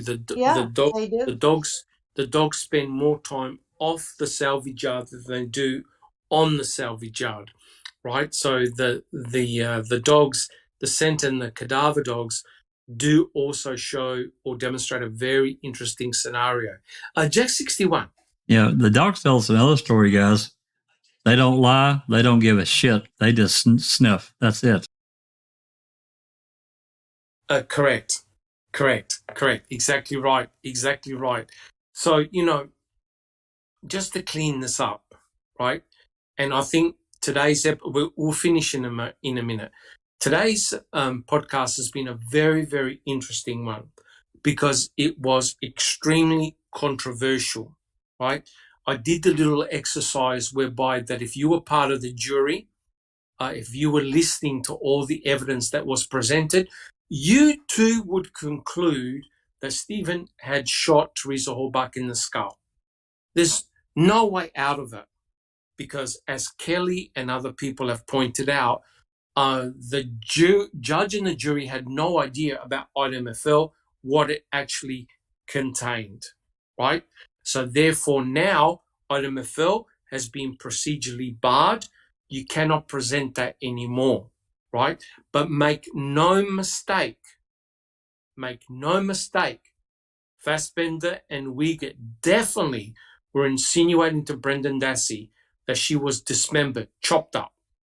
No question about it. And that's why they alluded to the ropes, the chains that were hanging up from the rafters. Now, let me tell you right now, Brendan Dassey never said one thing that wasn't available in the media, and it wasn't stated by Fassbender and Wiegert themselves. Had Brendan Dassey said, we took her apart, we used a bone saw, we chopped her up, and we put her body parts in the fire, party over. Party over, because no one had known at that time about the dismemberment or the shooting scenario. Only law enforcement knew that. Brendan Dassey never told anything that he couldn't have found out through the media and also from the investigators themselves. So it's truly, truly shocking. That child was put in prison for something he never did, but was convicted on just words. That's how ridiculous it was. And so now Ken Kratz, you've read it, we've heard it. He was now backtracking away from item FL, although it was used very effectively in court. All right, so the question is this, right? This is about finding the 11 .22 casings, which were found in November, by the way. They were found in November. Here's the question, it'll be the final one. What proof was there that Stephen had fired any bullets at Teresa Halbach, and why wasn't Brendan Dassey called up as a witness? Who would like to answer that one? So, guys, what's your proof? What is your proof that Stephen Avery fired the rifle in his bedroom and fired item FL to Teresa Halbach? What's the proof? Neverly. No proof. There's no proof. That's just their stories. Just like there's no proof of rape. Just like there's no proof of cutting the throat. Just like there's no proof of chaining her to whatever. There's no proof of whatever they said or everything they said. There's just no proof. The only proof there is, she came, took a picture, and left. Sorry, Correct. I get triggered. Correct. And mind you, they tested the rifle, right? They looked for prints. They looked for black back blood. They looked for Teresa Halbach's DNA. Did they find anything nefarious on that rifle? Yes or no? Jack 61. No, nothing. Nothing whatsoever. Now, let's think about it. You had Roland Johnson appear on the stand, the actual owner of the rifle. He admitted firing around 3,000 rounds all around the garage, I think even in the garage. So the question is this, who likely fired item FL? Roland Johnson or Stephen Avery? Who do you reckon likely fired the rifle? Roland Johnson, for sure. Yeah, Roland Johnson for sure. Yeah. Yep, Roland Johnson for sure, right? The only thing that swayed the jury and the judge was Teresa Halbach genomic DNA being found on that bullet. And this is a bullet that should never have been submitted in a court of law because of Culhane contaminating the negative control, Culhane getting a waiver form that was not fit for purpose, and Culhane using up all the DNA from that bullet, right? So item FL should have never been submitted in the first place. So Roland Johnson went up into the stand and said, hey, I fired 3,000 rounds all over the place, including around the garage. So logic will tell you, oh, jeepers, it's highly likely that item FL was fired by Roland Johnson and got nothing to do with the murder. So the harder question for the jury would have been, well, how the bloody hell did Teresa Halbach's DNA get on that bullet? Their two ways of thinking was either accidentally through contamination or two, deliberate by Culhane herself. So item FL would have become a no-show if the jury were right on the ball and thinking about it. And had Dr. Chris Palanek presented that evidence in trial, I'm telling you right now, item FL would have been thrown out as not being part of the murder. So tell me, guys, why didn't the state call up Brendan Dassey? Tell me. Let's go through the panel. Alice, why didn't the state call up Brendan Dassey?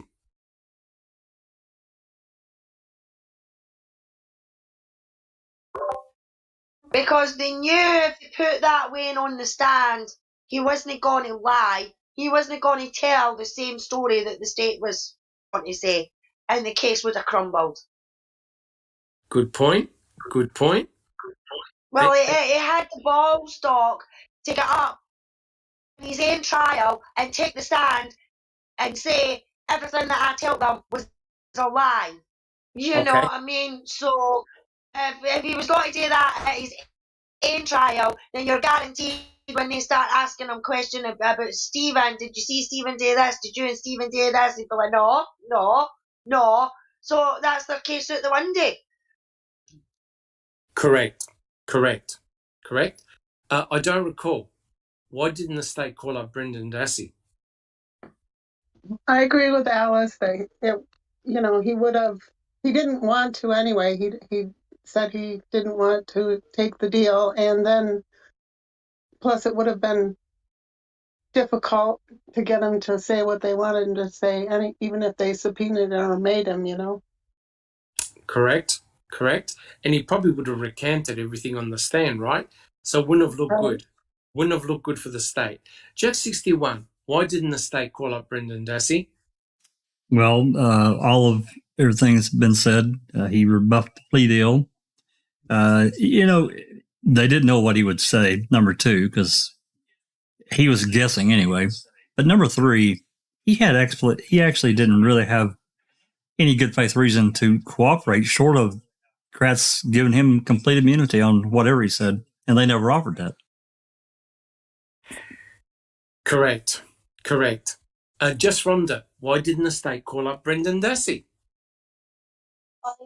I agree with everyone before me, but I also seem to remember that there was like a strategic legal thing why the state didn't call Brendan, but I don't remember how it would have affected his trial or something. It seems like I remember reading something about that, but I don't remember exactly what it was. I need the lawyer in the house to explain that if she remembers. Or maybe I'm wrong altogether. No, I think Cherie can probably explain it better than I can, but it's the right to not self-incriminate, something of that nature. I don't know. Yeah, well, does anybody, it seems like there was a strategic reason. If the state called Brendan in Stephen's trial, then it would have affected something somehow in his own trial, or Yes. Does somebody remember anything about that? I remember that Kratz actually fought not to try him at the same time, because Brendan's confession was just words only. There was nothing else tying him to that place, to that time, to that happenings. So he maybe feared that if they believe that Brendan's confession was coerced, then both of them would be acquitted.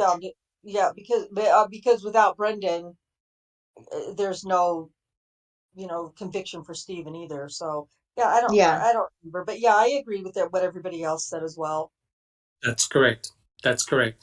And if I could just answer a question, I know Kelly has made a couple of comments, and she'd made the comment about. I'll read it out. Is there really proof she left, though, talking about did Teresa really leave the Avery salvage yard? Besides Stephen Avery saying he saw her turning left, what if it was at that point she got approached? Yeah, look, I 100% agree. And this is the frustration of this entire case. We don't know what's hearsay. We don't know what is concrete proof. You have Stephen Avery, who's, of course, one of the main suspects, saying, no, I saw her turning left on 147, right? So it's difficult. And yes, we also have the phone ping from the White Lord Tower. And I know it's controversial. Everything about this case is controversial. Correct. I agree 100%. Really, I mean, think about it. The only two people that allegedly saw Teresa Halbach on the property at that crucial time was Stephen Avery and Bobby Dassey. Right? They're the only two. We have some anecdotal evidence of people seeing the RAV4 outside the Avery salvage yard at the turnaround.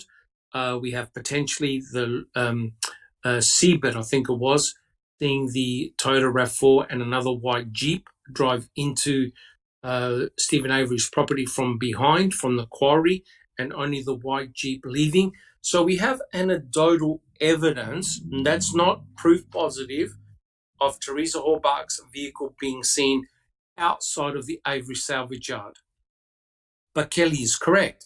We don't have concrete proof that she left the Avery salvage yard. And because the phone stopped pinging, as in there was no more activity after 2:41, if she met her fate, it was very quick. As in, if she had just left the Avery salvage yard, she probably would have been encountered. Something happened to her very, very quick. We know that her phone stopped any form of activity after 2:41. That could have simply meant a dead battery, could have meant anything, right? So yes, we're trying to make it as real as possible, not using speculation as much as we can. But the question here, guys, is if Brendan Dassey is your star witness, and he has to be, because Brendan said he was with Stephen on October the 31st. So here is your star witness. Potentially Brendan Dassey is also the star alibi witness for Stephen. So if Brendan Dassey goes on the stand and recants and says, I was coerced into that confession, none of that occurred, then that's going to be very devastating for the state, right? So I believe they didn't call him up as a witness because potentially the whole trial would have been a sham. Jack 61, do you have a comment? Just a brief one. And, it's just, if we're going to be real, we got to add this in here too. And Kelly's right about the RAV. But at the same time, we also knew very early on that Brendan was he said he was with Stephen on the night of the 31st. Why did it take so long for Kratz to really go after him, so to speak, like they did in late February, into early March when he was arrested? But they didn't. They left him alone. And that means something. That has to mean something. Correct. 100% correct. And, we'll do it next week. But the very next question, the very next passage is about Brendan Dassey. Right? I think we better do that next week because we can spend an hour on that. Now, look, the reality is we don't know a lot of things about this case. And I understand where Kelly's coming from. I really do. There's a lot of things that we do not understand because there was no CCTV footage on the salvage yard to say, yep, Teresa came in at this time. Yep, Teresa left at this time. Right? We've got all this anecdotal evidence, and it's very easily to get confused, right? You don't know which direction to go to, right? But you got to remember that Stephen Avery got convicted along with Brendan for Teresa Hallbuck's murder. I'm interested in how the jury and the judge became convinced of that. Hopefully, in today's podcast, I was able to present a strong case for how Ida Methel was strategically used to purport the instrument of death of Teresa Hallbuck and as the bullet fired by Stephen Avery using the rifle in his room to kill Teresa Hallbuck. Are there a lot of issues with that? You betcha. But it goes to show that as a jury, you can only go by what is presented to you, right? The evidence that's presented to you, right? When you've got a forensic anthropologist, when you've got Dr. Jensen, who saw the cremains, who saw the x-rays, all coming to the same conclusion, that's very, very powerful evidence, all right? And it's very harmful against Brendan and against Stephen. Because remember, what did Brendan agree to? Oh, yeah. It was Stephen who shot her in the head, right? But that statement didn't come from Brendan. It came from Uyghur. And Fassbender said to him, well, why didn't you tell us? And Jack 61, what did Brendan Dassey say to Fassbender? He asked him, why didn't you tell us? What did Brendan Dassey say? Well, I couldn't remember it. Yeah, he couldn't think of it. Now, I'm sorry, guys, but you got to admit, you're not going to forget someone being shot 10 times and a gun going off within feet of your own head. You're not going to forget that. Brendan had no recollection of that shooting scenario until we get mentioned it. Just Rhonda. Yeah, that all of Brendan's coerced confession is heartbreaking and maddening to me. But I remember the first time I watched that and he said I couldn't think of it, I was like, oh my God, because that Correct. was instant. Why didn't you just tell us that? Because I couldn't think of it. It was instant that he said that. And I couldn't think of it is because, well, in my mind, I was thinking, yeah, because they hadn't put that in your head yet. That's why he couldn't think of it. I get very passionate about that. I'm getting myself worked up, so I'm going to mute now. Correct. So the whole purpose of today's podcast is to demonstrate the shenanigans that went on in that trial. And we're very, very lucky that it was filmed, right? And presented as a series, MAM 1, MAM 2, for us to examine. And it's incredible that we, as a panel, all became convinced that Stephen had shot Teresa Hallbuck on what was presented. And it goes to show the power of persuasion, right? Scary when you think about it. Jack 61.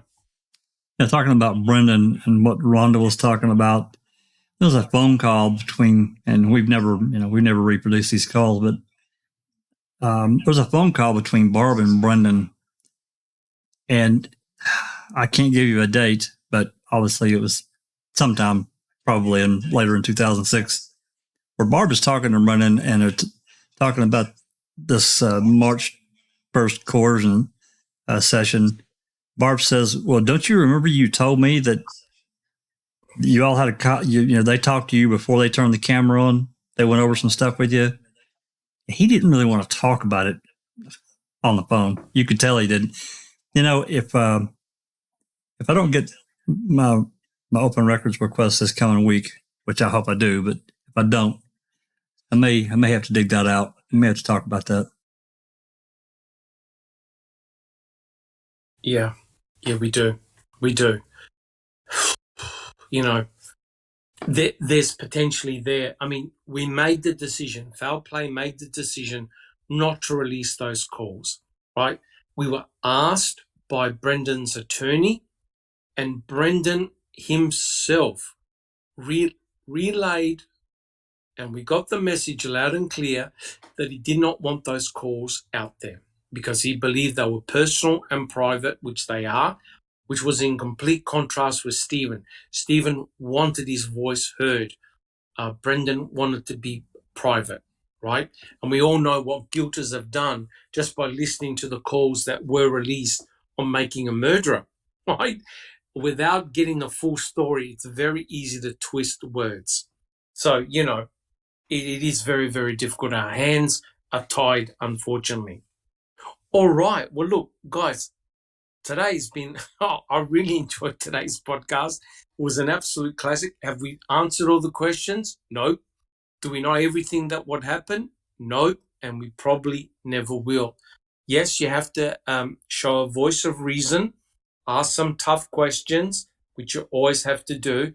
But hopefully in today's podcast, I wanted to show just how nefarious it was during Stephen Avery's trial. And don't forget, they did the same type of trial against Brendan Dassey when Brendan Dassey's trial took place. Jack 61, is that true or not? It was a carbon copy of what happened in the Stephen Avery trial. A complete carbon copy. It was just a mini trial. It was ridiculous. They didn't, they want to talk about, Rieger was talking about, he was asked by Fragment or Adelstein, about whatever evidence they had against Brendan.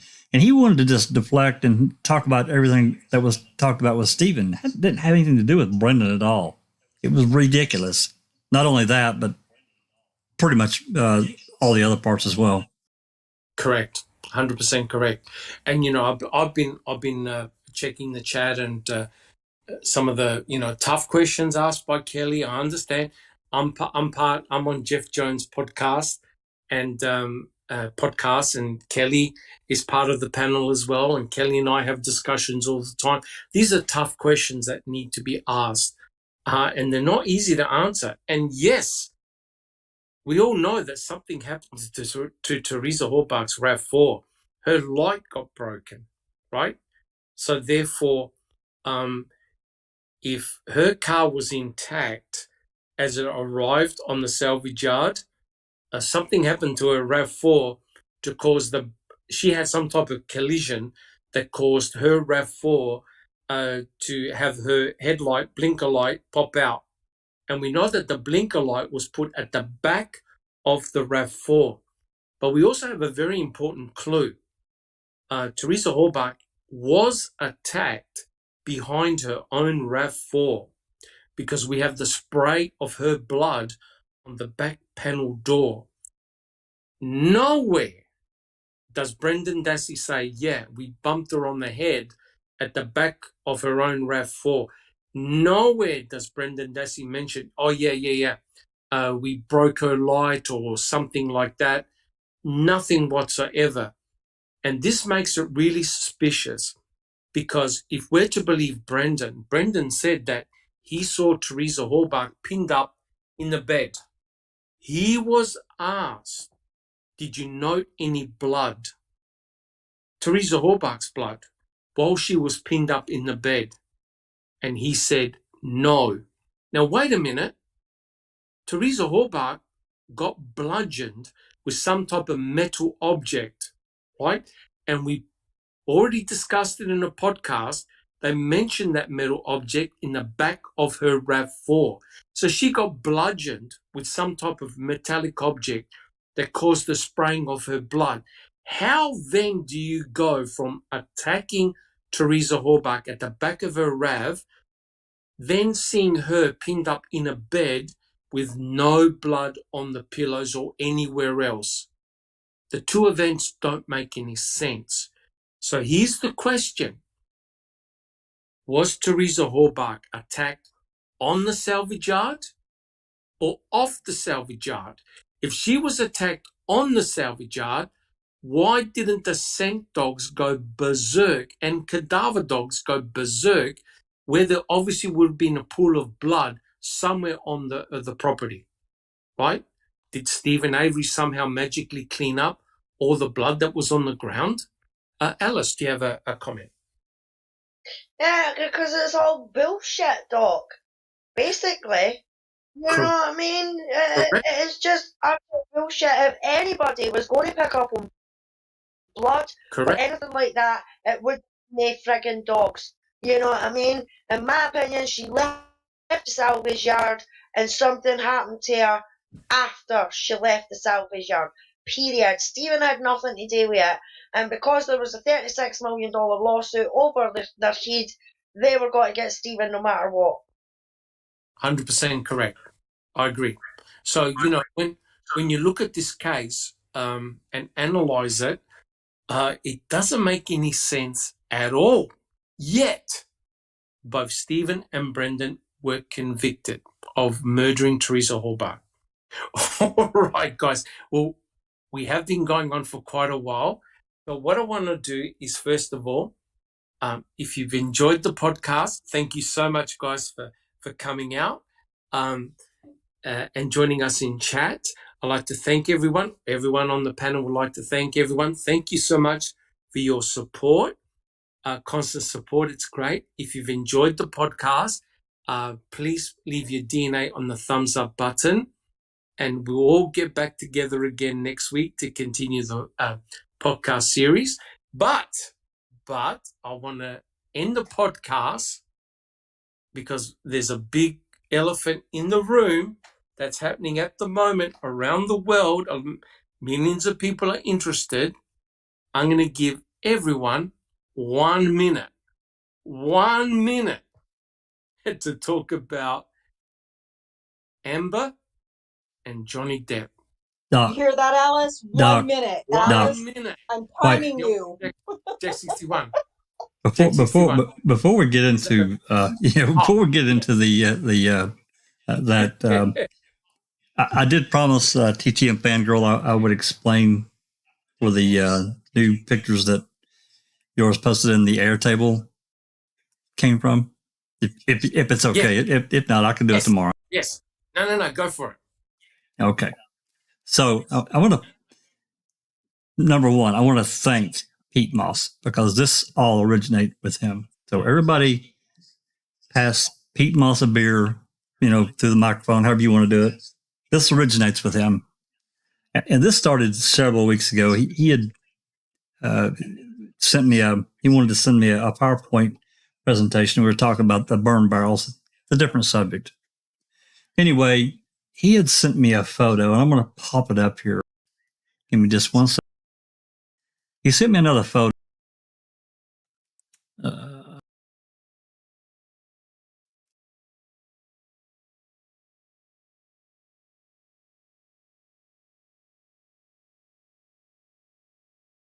Hold on here.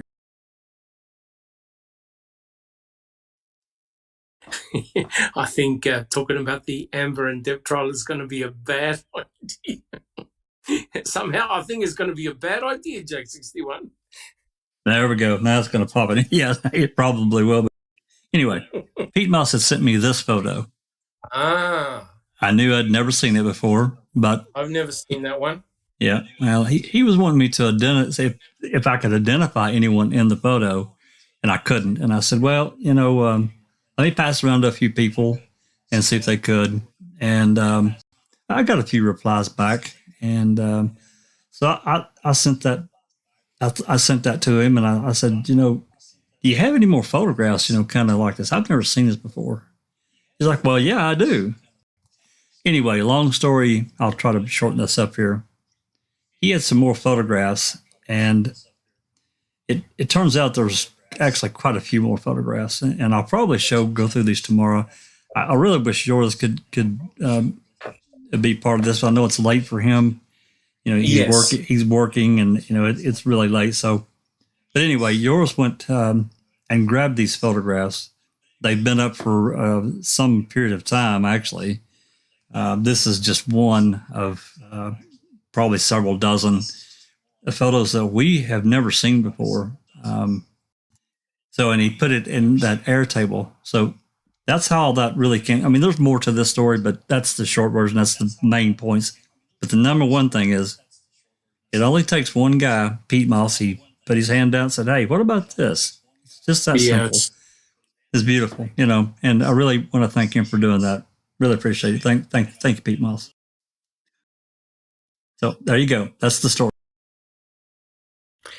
That photo there, we can talk for 2 hours on just that photograph, right? Well, yeah, there's actually a few more. This is, I think this one's under evidence tag 7102, I think. Yes. Anyway, yeah. So there's actually a few more. And I mean, I knew I had never seen them, so they caught my attention immediately. Yeah. Interesting. You need to bring up that picture next week, because that picture there just completely destroyed Brendan Dassey from what he said about the burn barrel. You know that, don't you?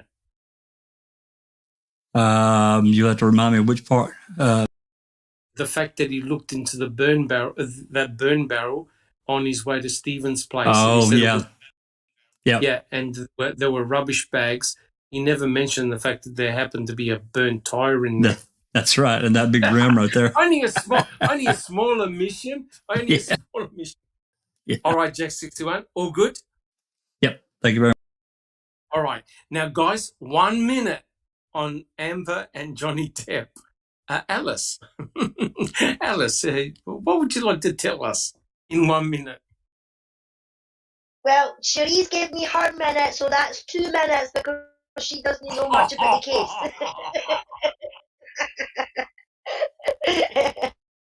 No, just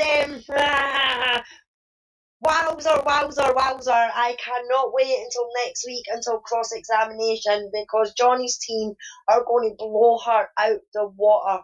The amount of lies that she's told already on the stand is unfucking believable. And the more stuff that's came out, but the good thing that's came out is that Warner Brothers has fired her ass. Oh, thank God for that. Thank God for that. Yeah, Umbrella Guy, that I've been watching some of the stuff on, he done a video later on. I mean, he could maybe still be on, I don't know, because he goes for 4 hours and that sometimes, but he was on and he was doing something about Warner Brothers have actually fired Amber Turd. And I was like, yes, your career is done, you're finished. How does it feel, biatch? Thank you, Alice, and we'll leave it right there. We'll stop. Yep. There. I don't recall. Do you have anything to add about the Amber and Johnny Depp trial? No, just that I'm for Johnny and not Amber, but that's all. Thank you very much. Jack 61, would you like to spend a minute talking about the trial? Not so much. I mean, I guess the trial, but all of it, I mean, the overall to me, what I see from, and not really knowing much of anything before, a couple of weeks ago, this is this progression of how things have the wheels turned and what she's done from way back. I mean, years ago, and to where it came to, and this god awful testimony that she gave. It was horrible. It was a performance. Correct. And it was so bad. She's sticking menthol. I mean, we were speculating, but trying to cram something up her nose to breathe so she could cry, get her eyes watery. It was horrible. It was. It was terrible. It was terrible. It was almost a King Kratz performance, right? Oh, my God. And she's not done yet. She'll be back in the chair on Monday morning. Oh yeah. Look, I mean, all jokes aside, if Johnny Depp has a really good defense team, and I believe he does, they are basically going to tear her to pieces. He's going to get destroyed. Yeah, and you know what the remarkable thing is? They're going to use all her own words. That's right. Because everything has been recorded, written down.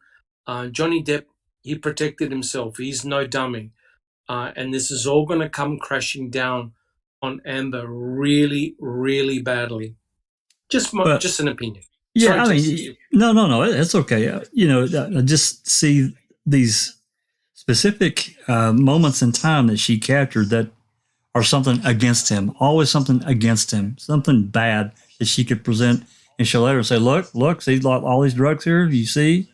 It's just all that kind of stuff, and it just looks horrible for her.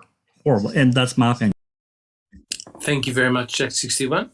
Just Rhonda, what would you like to talk about in a minute?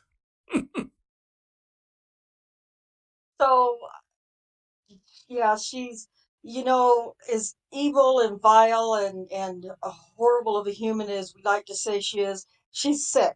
Like, I'm not excusing her at all by any stretch, but she's sick. Like, whatever she's been diagnosed with by Dr. Curry or Dr. Hughes, she's a very sick individual. That doesn't excuse the choices that she's made in defaming and trying to tear Johnny down. It's vile, it's disgusting, and it's like Jack said, the attempt at acting on the witness stand is atrocious. It's the worst I think I've ever seen. Yeah. On the talking about the trial being aired, televised. Mm-hmm. I get that there's a lot of controversy around stuff like that. The reason that Johnny fought for that, though, and I have to support this for him, he wasn't his messages, his story wasn't getting out. The only story anybody knew was what Amber told, and it was a vile story that she tells. So he just wanted to get that out and share his side, and I really think that whether he wins or loses doesn't even matter to him at this point. He just needed to be heard, and I support that 1,000,000%.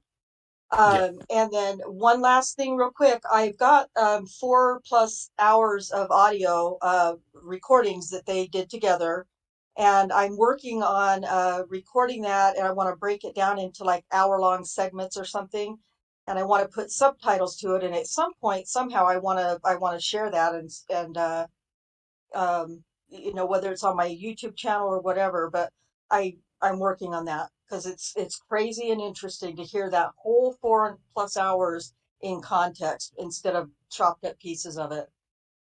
That's all. Awesome. Thank you so much, Just Rhonda. Just briefly, Rhonda, I don't know if you know this or not. If the audio was clear enough, the YouTube captioning will take care of it for you.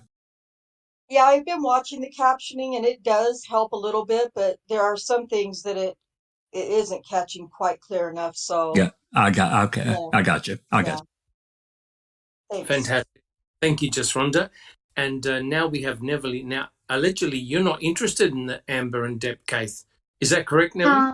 Yeah, correct. I'm not interested. I don't spend maybe 20 seconds on it daily. Yeah. Yeah.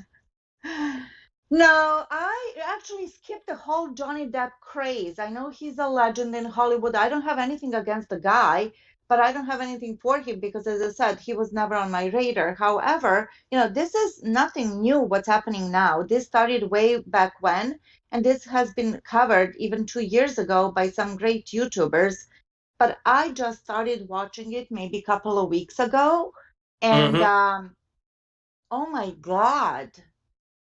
Couple of points. First of all, I don't care if it's Johnny Depp, Brad Pitt, whomever, Gandhi on the opposite side of Amber. Amber is sick in her head. She's damaged goods, and it doesn't matter who is on the opposite side. It really doesn't matter. Something is very wrong with this woman, and she's dangerous. She's really dangerous because she does not have any moral compass.